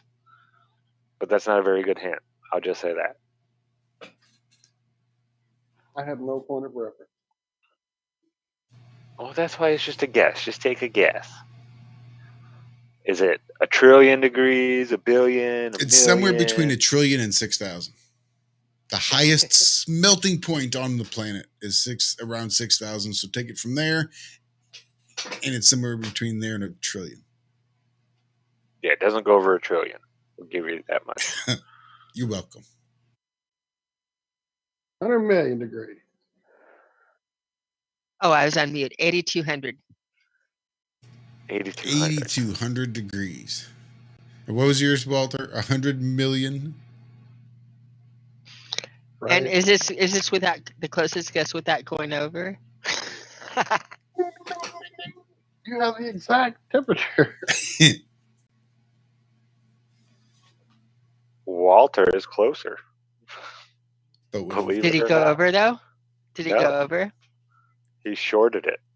Oh, So I the get to price play in is the right. fucking final showdown, baby. I'm out. Yeah. I'm canceled. So 150 million degrees Celsius. Okay, I'm calling shenanigans. Nope. It's science, baby. And it wasn't for like 1/10 of a millisecond. They said they did this for almost a half hour. They brought something to 150 million degrees Celsius. Yes, science. How did they measure that exactly? That was my question. Instrument. Oh, My- I bet they brought My the thermometer Parker only probe goes up to 100 million. back from the sun real quick because I mean, you know. Right? My thermometer only does 100 million. Which was the obvious answer, of course. How do you measure that? You just measure it with a 200 million degree thermometer. You got to make sure it goes up to 150 million degrees. Now, what the fuck you're making that out of, I don't know, but good luck with it. The artificial sun or some shit. some big reactor, hyper reactor.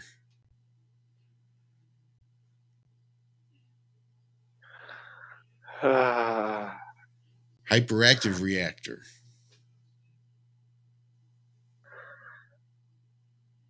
And this is all to try to get nuclear fusion. In the pursuit of nuclear fusion. I guess there's a running joke in physics that nuclear fusion is always 30 years away. It's kind of like going to the moon, but just even more implausible, if that's the right word. You ever see that meme, that flat earth meme? It's like the drunk guy at the convenience store or at the liquor store trying to get more alcohol, but he's way too drunk and he just can't stand up and he's just like falling over. Yeah, I love that one. That's the one, it's like what it would be like if the earth were really spinning or something like that. Mm-hmm. Drunk walking. You see where I'm going with this? And a three-bodied problem. Drunk walkers, people that get shit-faced drunk and stumble around. That's the kind of science we use to solve the three-body problem. Because it's just so random. If you can sort of learn the randomization of a drunkard staggering around, shit-faced drunk, you can eventually start to learn where he's going to wind up as he staggers around shit-faced drunk. And theoretically, at least. And right? Using these mathematical models, we can apply this to the three-body problem, thus theoretically having solved the three-body problem. All it took was a bunch of alcohol. Who'd have thunk? I love it. This is like the first one of this year, obviously, but that was like the third or fourth article in the last year I've seen about the three-body problem, where it said, we finally figured out the three-body problem in the headline. And then you start reading in the first paragraph, they're like, yeah, well, not really. It can't be done, folks. Their gravity is not doing what they say it does. The lights in the sky are not controlled by this force. What is controlling them? I have no clue. But it's not this thing that they're saying. And it's just amazing that people still believe them. I mean, I could understand that in, you not hitting your mark in sports or, there's certain types of professions where it's okay not to be good at something or to get the job done. Wait, he only batted .425. It's not perfect. Yeah, exactly. But this is supposed to be, science. There's not supposed to be missing and, off by one with 120 zeros behind it. That's beyond pseudoscience. That's straight up Narnia. And I don't understand how people just go with it. Well, they're scientists. I am so sick of hearing that. You know how many of these scientists, like Billy Ray was saying earlier, yeah, they took the test, but a week later, all that information was gone from their brain. They memorized it long enough to take their test and get their piece of paper, and then they went and got a job, doing this or that, or figuring out how to use statistics to get this corporation the numbers that they need. Yes. That's what science has turned into. Studies have shown that 97% of doctors find a specialty because they can't remember enough of the knowledge to be a general practitioner. Mm-hmm. According to some studies. And I could see that. I mean, how many of these doctors... And then if you say things with enough confidence, people will believe you. If they think that you think it's true, they will assume it to be true too. Just because you acted like you thought it was true. So if you can say the most ridiculous things, but if you act like you believe it to be true, a lot of people will go along with it. Yep. 97% of scientists specialize in medicine because they can't retain enough information to become general practitioners. Science. Yes, science.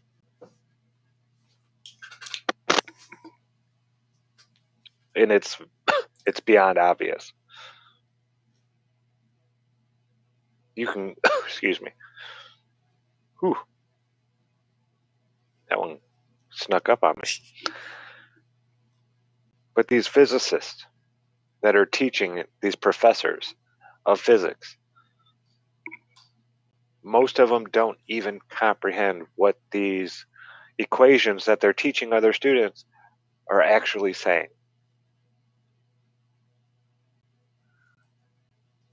I mean, and gravity is the best example.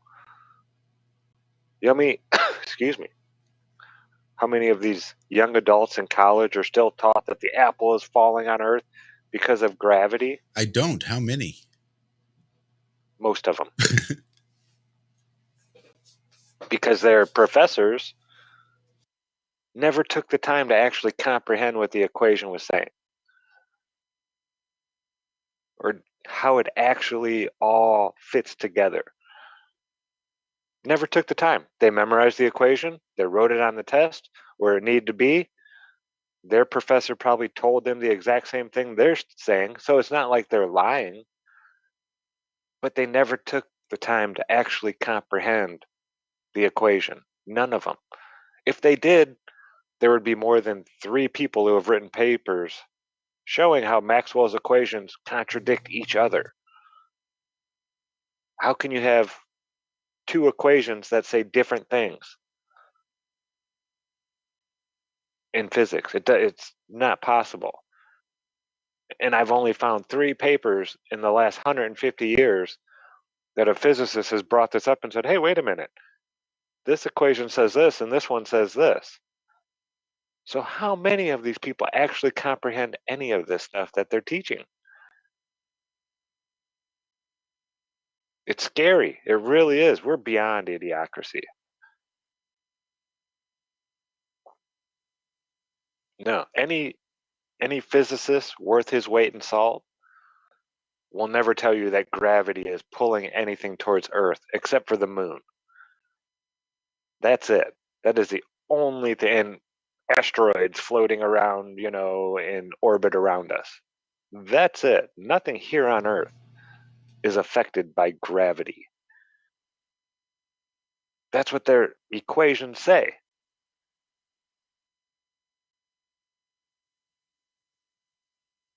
Now the equations are big and long and have, epsilon 0 and lambda and all these weird squiggly lines. So it looks like you're reading a different language. So most people look at it and they're just like, oh, glaze over. All I got to do is remember where the squiggly lines go, what numbers go where. And if I get it on the test, I get my degree. I don't have to comprehend it. I just have to regurgitate it. None of these people comprehend what they're even teaching. Most of them. I'm not going to say none of them, but most of them don't. Where did I learn this? From a guy who taught at MIT for 4 decades. Oh, YouTube. Yep, YouTube University. That's where I got my degree from. And I bet there's plenty of physics professors out there that I would wipe the floor with if it came to a physics debate. They might have all the equations memorized better than me, but when it comes to comprehending, cause and effects in physics and what's going on, it seems like most of them don't.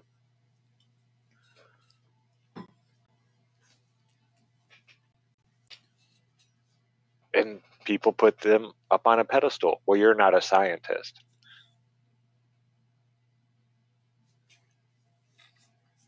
And I'd really love to, have actual data on how many of these physicists have ever gone and done an experiment to test the physicists who came before them.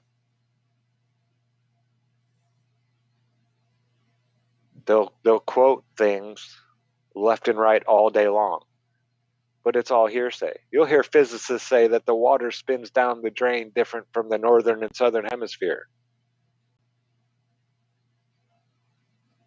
Now, we all know that that's not true. That's nonsense. But these are supposedly educated people with letters before or after their name that are teaching our children this. What is that goal that you've set for yourself, Zach, when you start studying a new subject and you want to make sure you've got it down in your brain and you comprehend it in a very good and solid way? You want to make sure that you can basically take that information and do what with it? Teach it to a child.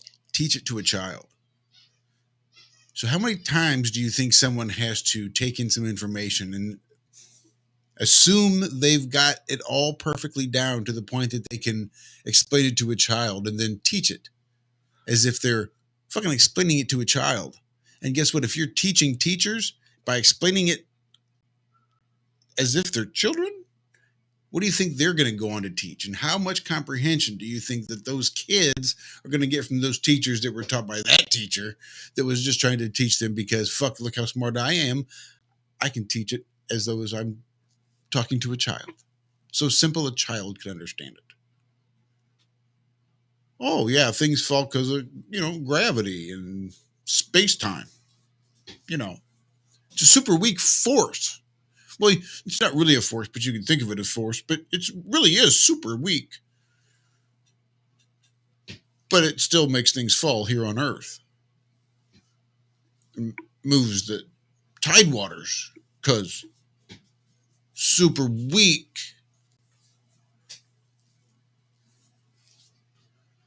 So just don't get too big. Just don't gather too many people in one place because it'll change the mass. You got to make sure that Earth's core, the liquid core, doesn't get too lopsided. It can be lopsided. That'd be all right if it's a little lopsided. A little lopsided is not going to do anything to something if it's spinning around 1,000 miles an hour and going through all these different motions. It's cool to have a lopsided liquid center. Ain't nothing going to happen there. But you got to make sure you don't change the way that we bend space-time. Yeah, I don't know how we've fallen so far. So far away from reality.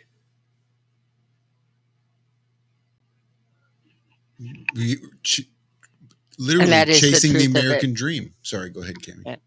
Yeah, that is the truth of it. The synchronicities of the conversation right now are not lost on me either. As I sit here in the garage playing with a parasol, because one of the things I've been doing in the background is I am working with a wonderful woman named Sylvia. I don't know if anybody met her at Flattoberfest. She wrote the children's books, and she wants to collaborate with me on moon phases and write a children's book on how moon phases work on a flat Earth.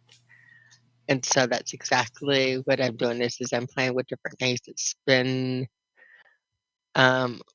ways to describe how to describe something simply to a child and the understanding. And Zach, I'll probably be asking your help on this because she was wondering if we could do a little demo. So I was trying to think of little ways to demo to make it that childlike and that wonderful.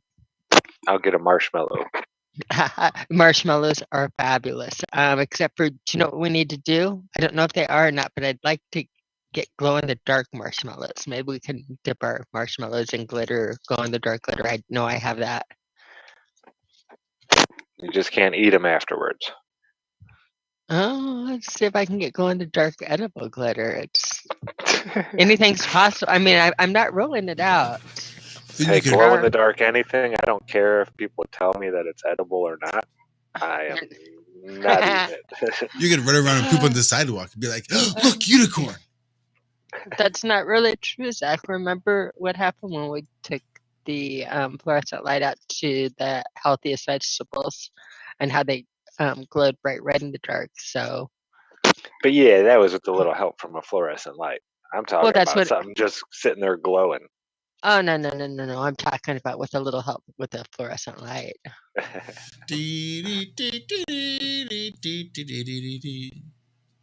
just To make picturing things the glow. glowing, radiating vials. Vroom, vroom. Here, drink this. Now, I was trying to wonder for a camera, you know how you did with your fan and made things, go around on your picture. I was trying to think of an easy go around, but with it getting higher and lower. And right now I'm playing with a, those drink parasols Uh-huh. that you put in your drink. They're I little. mean, I've seen them on movies. I have a drawer of them. Little things like that. I don't know why they're fun. The children love them. But yeah, Make I them feel opened up big. one of That's these why. and you can bend it. So when you're twirling it, part of it goes higher, part of it goes lower, and it kind of makes that like little orbit circle. So this might not be a bad if we could attach little baby marshmallows to it, maybe. I don't know. Now we're cooking with, we could even get rid of the paper and just have the toothpicks coming out. But yeah, I can kind of see how that might work. I like home craft science. Jack's the bomb. As long as we can pull out the marshmallows. You put the Hershey's chocolate bar on the bottom and you put the graham cracker on the top, and you try to figure out the differential and exactly how that marshmallow is going to work its way in between there. Take the lime and you put it in the coconut. Mm-hmm. Shake it all up. Memories. We went as a couple of friends one year when I was a tequila hooker for Halloween. I was the salt.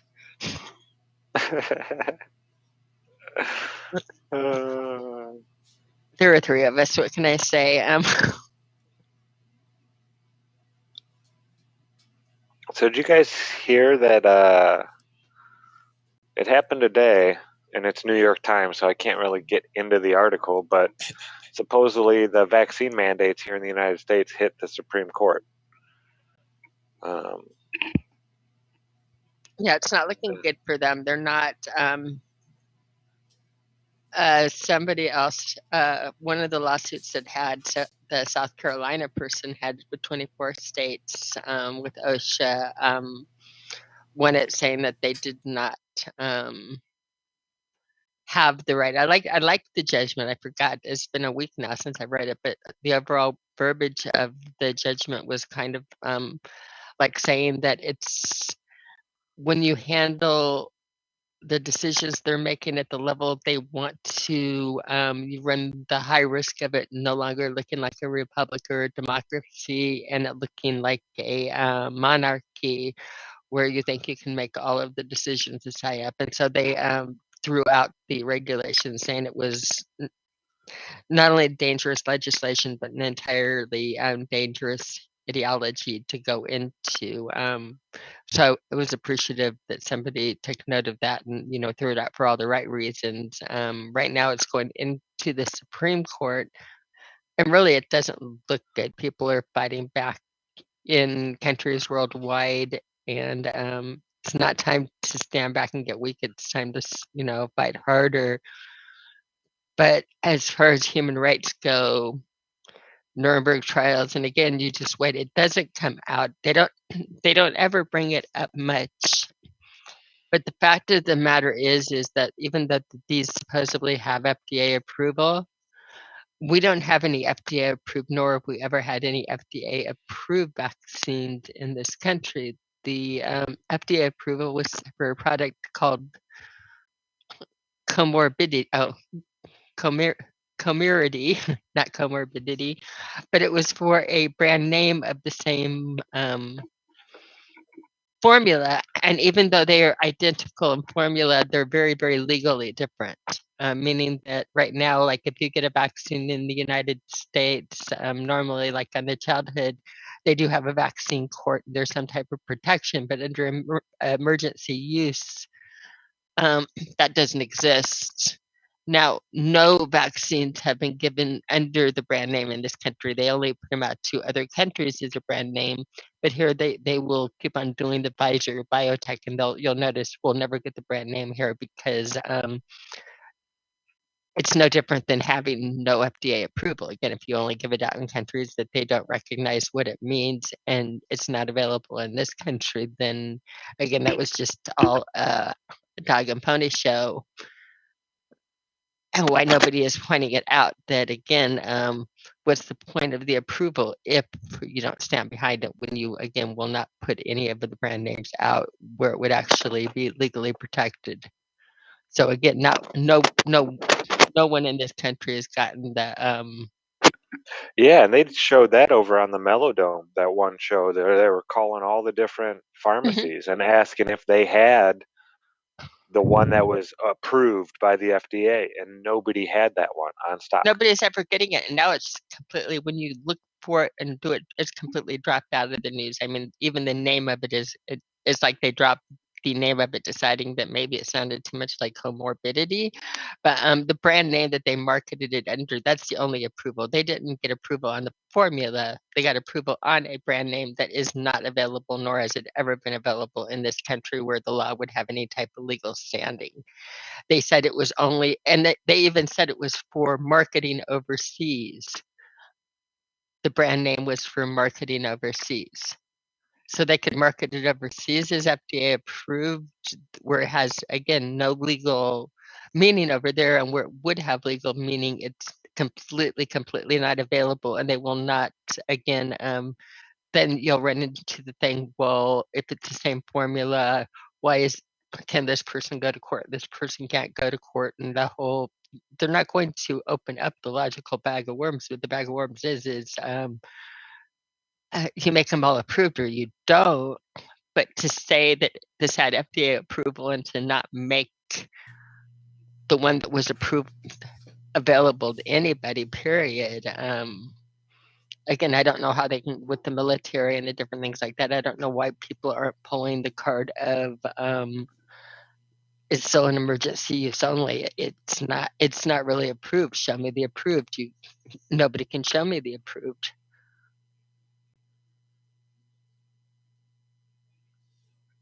Shout out to Buddha there in chat. Headed to dinner. Thanks for hanging out with us. Buddha, I saw you pop in earlier and been there a while. Meant to say hello earlier. Meant to say hello to a lot of people there in chat as I see them come in and out. I do appreciate everybody. Thank you for those glasses, Tommy. The super chat, always welcome, sir. Shout out to Lazy Boy Researcher as well. Welcome. Shout out to Kyle and Flat Earth University, who took a clips that we were working with on Polaroid filters and how polarized light works and some cool stuff, and he put out a really neat video on it. And you can see it on Kyle Adams' channel, Flat Earth University. It's also mirrored on Globebusters and Potter's Clay. But it shows how polarity can be used for lunar eclipses, and something we've been talking about for years. And I think you did a great job on the video.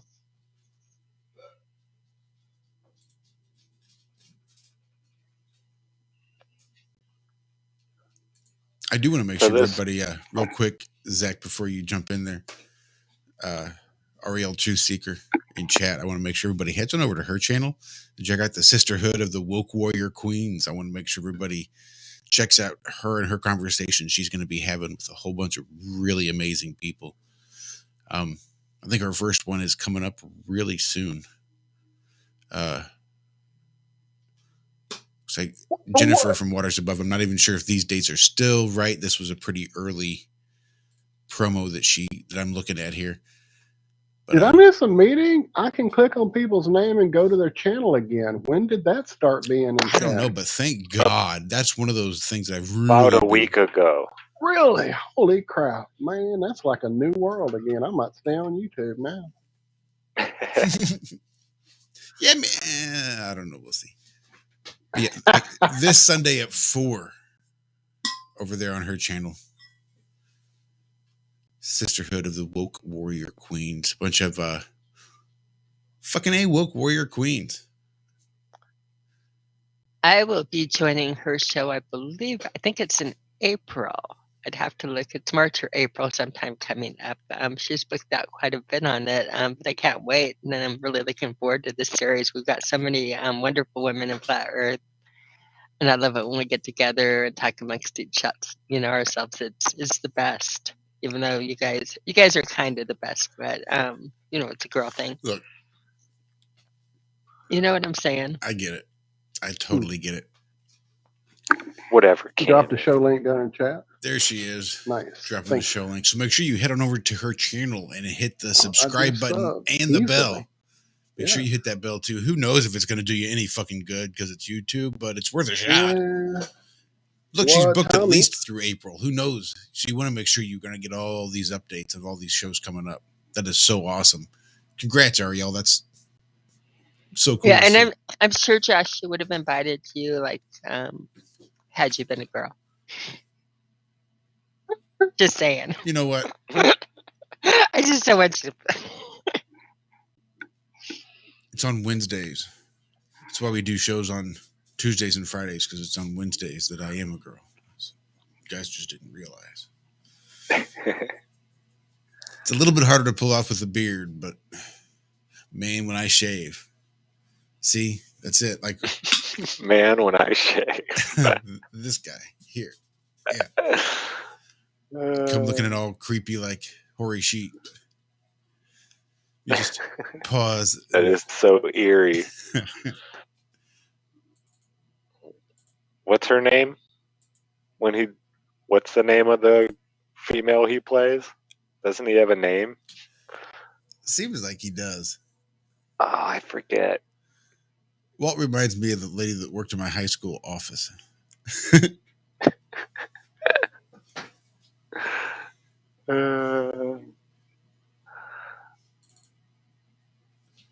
So do you remember back in the day? Oh, do I? Do I?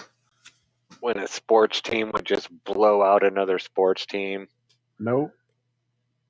You know, high school football this. games, 67 to nothing. This one of those. Killed me, this one.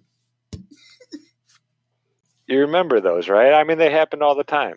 My high school football team, my senior year, we were one of those teams where we just blew everybody out. It was like you could take one of our games, any score of the amount of points we scored, and you could add up all the other teams throughout the whole year, and we still won. And sometimes it happens. Sometimes you could just wipe the fucking floor with somebody. Sometimes some team is just going to come in and trounce you, and you can't do shit. It's just the way it is. That's what makes it's a learning experience. Sports. Not for nothing. You know? For those that enjoy sports ball. Yeah. But in Connecticut, high school basketball, if you blow out a team, now this is a big blowout. I don't think I've ever seen a score this lopsided. A basketball game, 92-4. It was like, was it like 30 points in the first quarter? Another like 28 points in the second quarter. It was 80 to nothing at the end of the third quarter. That's pretty bad. But they only scored 12 points in the fourth quarter. So that's, they even dialed it back. They probably had the cheerleaders in there playing by that time. Got to put the brakes on, sure. Fourth quarter, you so, don't want to. Yeah, they did slow it down. They did put the brakes on.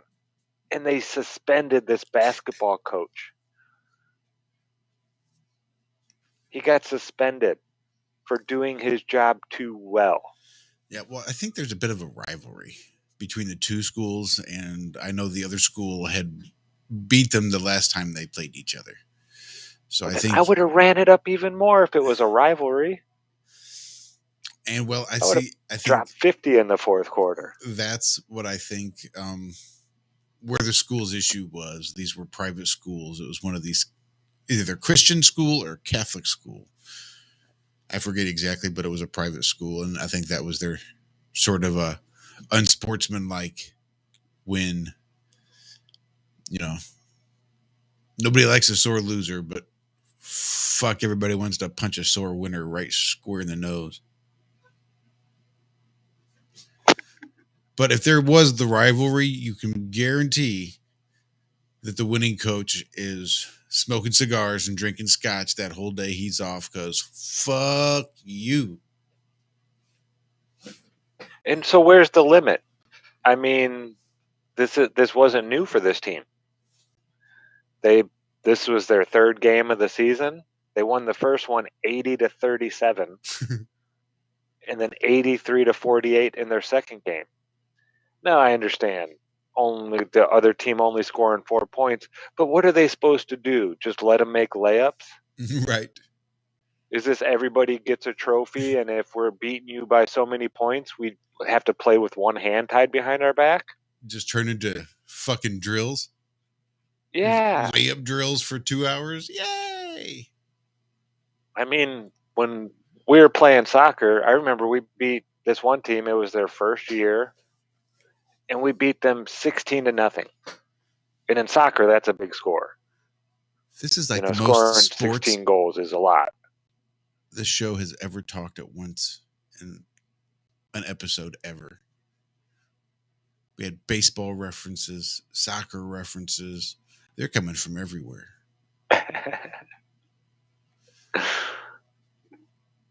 But yeah, this whole culture of, oh, everybody needs to get a trophy, and you shouldn't beat people so much. You know, you gotta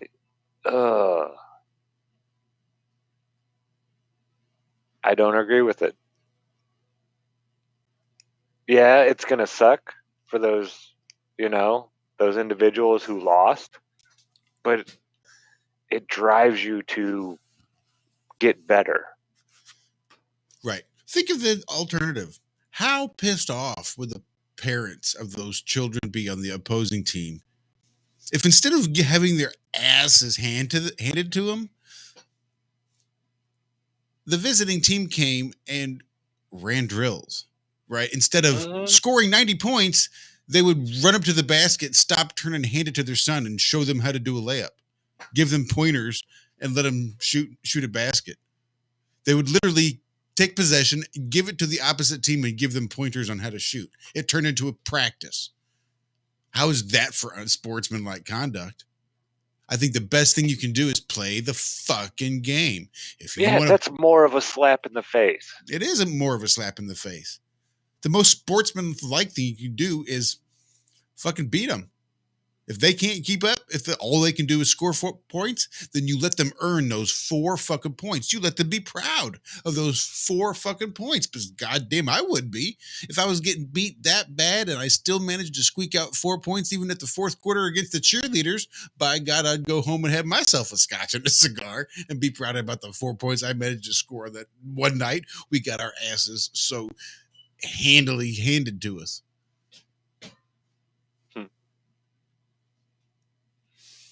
Yeah, it's creating this culture of snowflakes.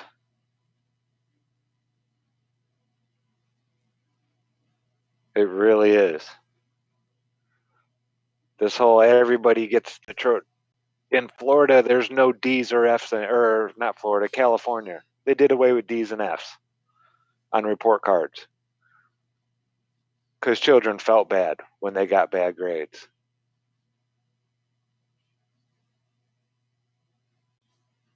Yeah, somebody did away with standardized testing for high school graduations too. So there's like no basic knowledge. Oh, you don't know how to read?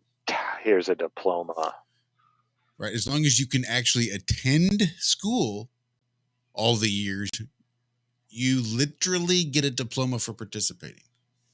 That is what they care about, is you being in the classroom, in the seat, and sitting there. Because that's why they take that's roll what they call. Get paid for it, and that's what they yeah, it doesn't matter like with the different things, unless you can be in the seat that many days. It doesn't matter what you know, what you've done, what work has been completed, anything, if you don't have the attendance.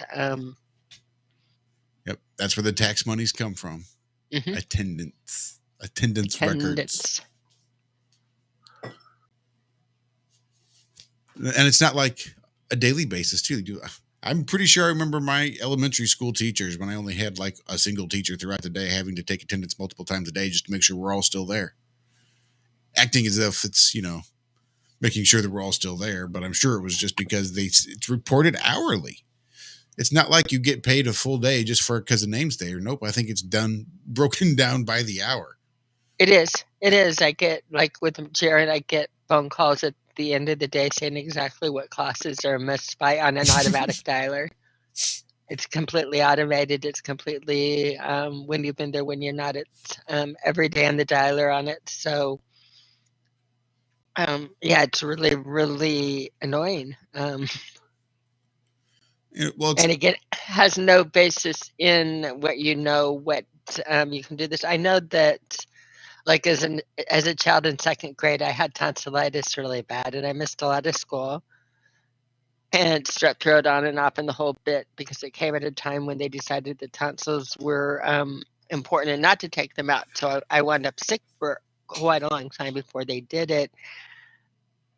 Homework got shuffled in and out of the hospital and in and out to home and this and that. And it didn't matter if I was in class or not. If you kept up and you could test in the things, you moved forward. And again, the stupidity on it, not being outcome based. We moved out here, and it was funny because Colorado was so different than here, and I didn't look into this well, and it was a huge mistake on my part. My son in 9th grade tested for like math and English at college levels, where he could take it at college levels, get high school credits and college credits at the same time. A lot of you guys are aware of it. It's called an early college, and you do dual credits at the same time. And so he immediately, what they do is they test you, and wherever you test is where they put you in, and you can immediately start getting your college credits and that. Well, when we moved to South Carolina, it was like, well, what do you mean you don't have 9th grade math and 9th grade English and 9th grade? And it's like, well, he has the credits, but they're here at the college level. Oh, no, these are required for graduation. It's like, but but he's taken these other grades and all the so we came here, and his first year was going backwards 4 and 5 grades to do the fill-in work that you had this. Yeah, it was like, you're kidding, right? It's still not going to work. It's still like to stay backwards. We're going to wind up, having a way to test out or that, but it's like, so it's completely stupid. They're not allowed to, by state law, consider the child, the situation, even because it's not a place for smart people. It's not it's you have to mark your attendance, saying that's your most important thing, and if you're not there, you have to have a doctor's note. A parent's note does not suffice. So it's like, fine. Which doctor would you like? Fuck you. Point me in the direction of your doctor. I'll go. Sure. Who'd you pay for? You know what? I forgot. Dr. Law. No. I mean, again, if you're going to require me to attend to a doctor, then I'm assuming that you're providing that doctor. I don't want it. I'm not doing it. So you want me to do it. You better pony up the bill, because that's on you. Don't expect me to pay for that shit. And yeah, they're actually fine with that, and they'll say, like, if you don't see a doctor, you can come back like after this many, even more days or things like that. But then you don't meet your attendance requirement, so all of the work that you've done, even if you've kept up from home on everything, is wasted and useless because you don't have the attendance that's required, is how they play the game. It's, again, it has nothing to do with what you can learn, what you can figure out, what you can do. It's how well you can act like a zombie and sit still in a class and be there and be counted with your mask on. So I don't know. I'm a little bit pissed and disillusioned that South Carolina is not as bad as a lot of the places, and so I should be happy the kids are not like forced to wear masks right now and different things. But it's still just the idiocracy of the school system. Oh, I would have been a handful in school. I was a handful in school, and I Yeah, guarantee you I I would would have been not. real bad about this because I didn't break stuff. I didn't get into fights, but I did speak out a lot and spoke my opinion, especially against, about the government and, things like that. I mean, all my teachers knew me as that young man. And yeah, I would not have gone along with this stuff very well at all. I would have been, raging against the machine for sure. Yeah, most of the Not teachers that cucking liked to me it. really liked me because I was a smart ass. I was relatively quick witted. And that's, I wouldn't really think about the things I would say. I would always just impulsively say a punchline. Whatever would make me laugh is what I would say. And I would say it out loud and, disrupt class. And I was a bit of a class clown and all that other stuff. But some of them would actually get my sense of humor. And often those were the teachers that just really liked me. And even though I didn't do most of the work based on personality alone, I would get passed through that class. But these days, I don't think that would even be the case. These days, I can't imagine, because the one thing that I didn't have much patience for even back then was hypocrisy. And to see this bullshit, I don't know that I would be able to function adequately, even at all. I would probably be one of those kids that was never. I was. School was bullshit, so I didn't go. Nowadays, it's like fucking Little Orphan Annie, truant officers out there ready to grab you by your ear and drag you off back to school. Unless you don't have any parents, and then it's off to the orphanage with Mrs. Hannigan. Yeah, I don't know what it was, but like my senior year, I didn't miss a day except for senior ditch day. But first hour, I had guidance office, which was if a guidance counselor needed to see a student, I would go and run the thing down because there wasn't all this digital stuff. So they actually had people write on pieces of paper, and then, they'd have a person carry that piece of paper to another person and hand it to them. So you're like That's the how we beer did it back bitch, in but the with old days. messages. So yeah, I was guidance office, and no guidance counselor wanted to speak to any student first hour. That was like unheard of. So the guidance office secretary, administrative lady, she was awesome. She loved me, and she was just like the second day, she was like, Zach, you really don't have to be here, right? You could sleep in an extra hour, go out for breakfast, or whatever you want to do. But if you don't show up, don't worry, I won't mark you absent. It's like, oh, well, thank you. So yeah, first hour was kind of a blow off. Didn't really go first hour. Left for lunch every day, even though that was not allowed. It was, yeah. I kind of did it on my own terms. I didn't follow the rules, but I didn't break stuff. I didn't, steal stuff. So I kind of got away with all that. It wasn't like they didn't know we were doing it.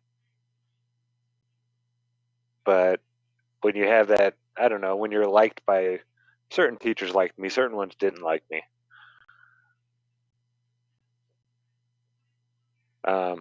Believe it or not, my science teacher, he hated me. I used to make noises. Just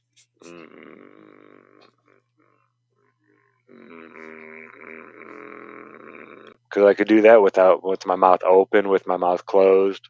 I could make that noise in my throat. Whoever's doing that, stop. Just stop it right now. And then as soon as he would get up and start walking around the room, I would stop because I didn't want him to triangulate me. And then as soon as his butt would hit that seat again.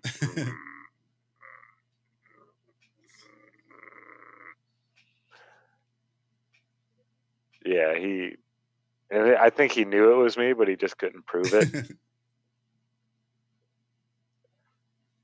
He was one of the football coaches, and I would make his son look like such a little fool in wrestling. He hated me for it.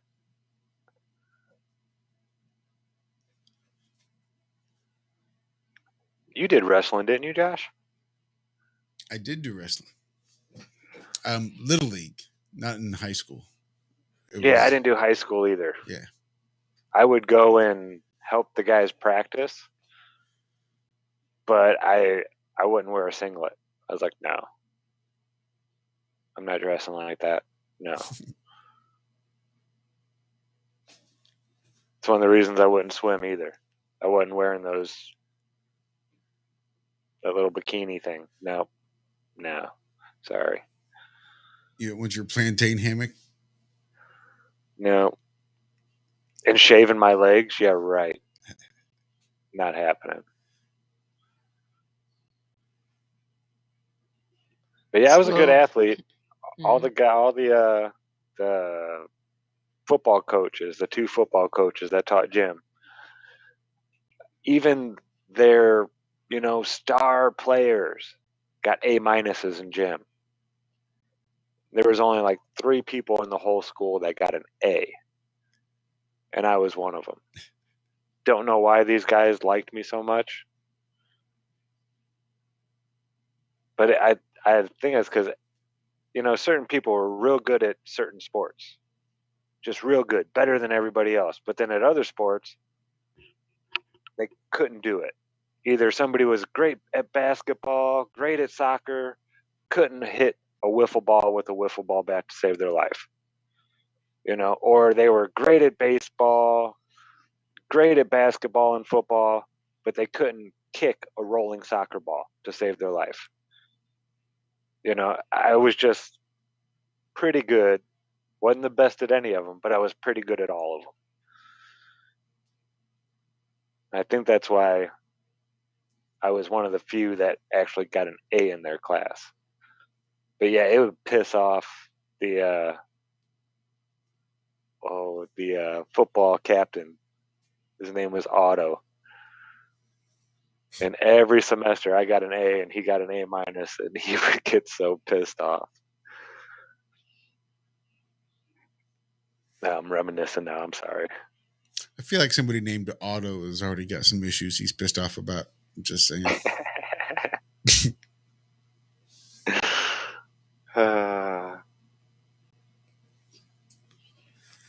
Well, I think we got to call it. It's either that or I'm just going to have to sneak off and go get fresh coffee and a cigarette and all that good stuff and some pizza because my belly's empty. But at this point, we're rolling up on 3 hours, so it doesn't make sense to try to put a... Oh, hell, yeah, I guess we are. And we might have even gone past it. Nope, not quite. 2.5, it says. That's right. I guess it did start at 5:30 today. It was a good thing that I didn't get to reminisce about me in school because it was so long ago that it was a completely, we wouldn't know any of those words anymore. You wouldn't know any of those words anymore. No, seriously, you wouldn't know any of those words anymore. I did. I was lucky. I went to school at a very cool time in the 70s where we had the open classroom. We had monopoly type of money that you could like buy your way in and out of classrooms or an A on a test or that if you wanted to or get ahead on things. You could, when you had enough money saved up, like on the things for getting ahead by doing brain teasers and things like that, you could buy your way to class and have unicycle time or foursquare time or, library time if that's what suited you. But it was like on a completely capitalist system. Along with it was like a monetary system along with 3 strikes and you're out with the board. That was back in the old days where you got the board. Everybody had the board hanging on the wall, 1, 2, 3 strikes, the paddle. Yeah, it was a whole different world. High school was even more different. I can imagine how politically incorrect it would be that I was a gymnast in that. And they opened up when I was in high school, they opened up weight training for the first time to girls. And I thought that would be very good and very helpful with the gymnastics. And so I signed up, and lo and behold, they put me as the only girl in with the boys football team. And so, yeah, I got to experience weight training at Cherry Creek High School thing, and was a little bit different. They probably couldn't have gotten away with it now, but yeah, the coach had me go out and get him coffee and donuts and get the equipment and Aren't you run all explain the something? errands. And every now and then I got to touch the weights, but yeah, I don't see them getting away with how they did it back in the old day of, here you go, honey, here's some money. Can you run out and get me some donuts? And Weightlifting? No, You're a girl. What do you Jim want is a to joke lift a now. Kirby vacuum cleaner or something? it was awkward. I mean, it was awkward. I went into weight training thinking I was going into weight training, and so in a way I was happy just to like wear shorts and run out and do errands. It was weird being the only girl in with every single the football team. Do you know what I mean? That's a little bit, if you're, it was like a punishment. It's like I wanted to weight train, not be well, I wound up being like towel girl for the football team, but it is weird. It was just weird. If I had to do it over again, that's probably just being, half the size of everybody else in there. Again, it was like Well, it was there's a good probably use of. actually more of that going on right now, Cam. Actually, the way that it's so snowflaked right now. My nephew said, when I was in school, you had to run a mile in a certain time to pass freshman PE. Yep. You had to. Certain There number of was, pull-ups, certain number of push-ups, all that. yeah, it was like required by every student unless you had a doctor's note, like a serious reason why you couldn't physically do this stuff. And a lot of people, they would get like a D, which was like trying. But to get your C or whatever, you had to do it in a certain time. And then to get an A, it was like in 6 minutes. Now it's you have to be able to walk a mile. And Not that's doing it it. any certain time period. You just have to be able to walk the mile. Just Yeah, walk we it. used to have that presidential thingies and to get the A's, and that I was a rock star at that. This I was very athletic, and in fact, on the weightlifting, what I did wind up shining at, it got ridiculous. And again, the main thing is that it was the football team, and they were heavy duty and competitive training. So that inclined board where you can do sit ups on, I could put it on the high board and do like 75 or 100 sit-ups, which was unheard of, and the football team was kind of impressed on it. But again, it was waiting in line for equipment, and you kind of felt like you were stopping. They were the state champions, so it was like, you're kind of in the way on there. So I did get good at sit-ups, really, really good at sit-ups, and I always had the football players offering to hold my legs, like, "Are you sure you don't need any help?" And it's like, no, this little foot thing's holding them quite well, but different world. Yeah, even in the military, they're making it police. You see how many police out there couldn't pass a physical exam that are wearing a uniform and walking around right now?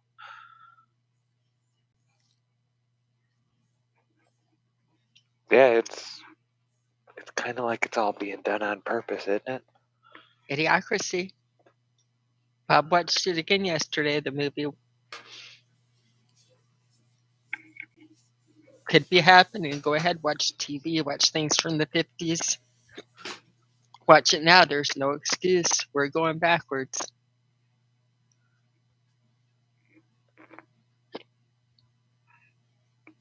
Well, on that note, Yeah. I love y'all.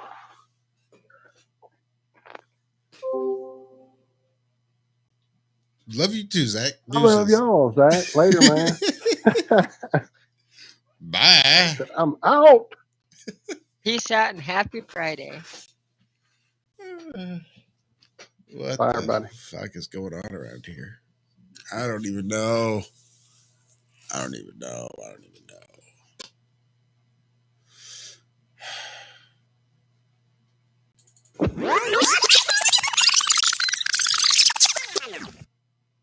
Exactly. All right. No, I got something here. Somewhere, something. What's this? Let's try this. That'll do. Oh, hell no.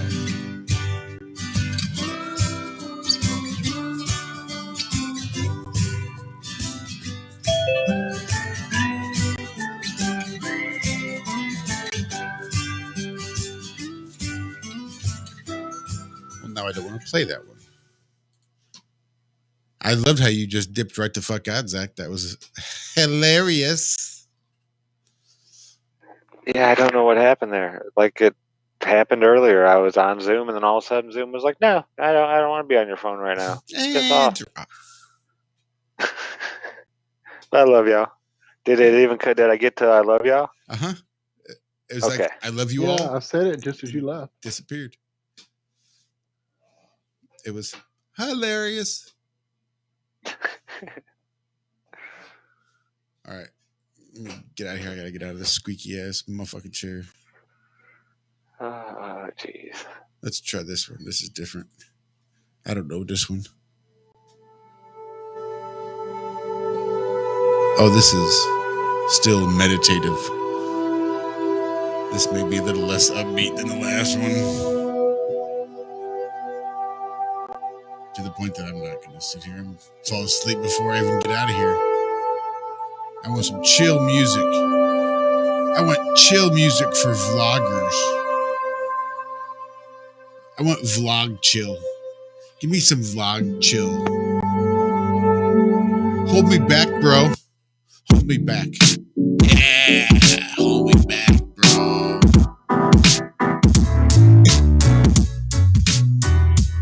All right, I'm done being goofy. I really need to get some decent sleep or something. Love you guys. Thanks for hanging out with us tonight. We will see you either Tuesday and Friday mornings over there on Truth Frequency Radio, TFRlive.com for the Ironworks. We'll see you right back here next Friday night for another Have No Sphere. And I promise I will put some effort into getting a guest so it's not just us doing this for 2.5, 3 hours. Anyway, we appreciate you guys hanging out. Be good. Be well. Love you guys. Toodles.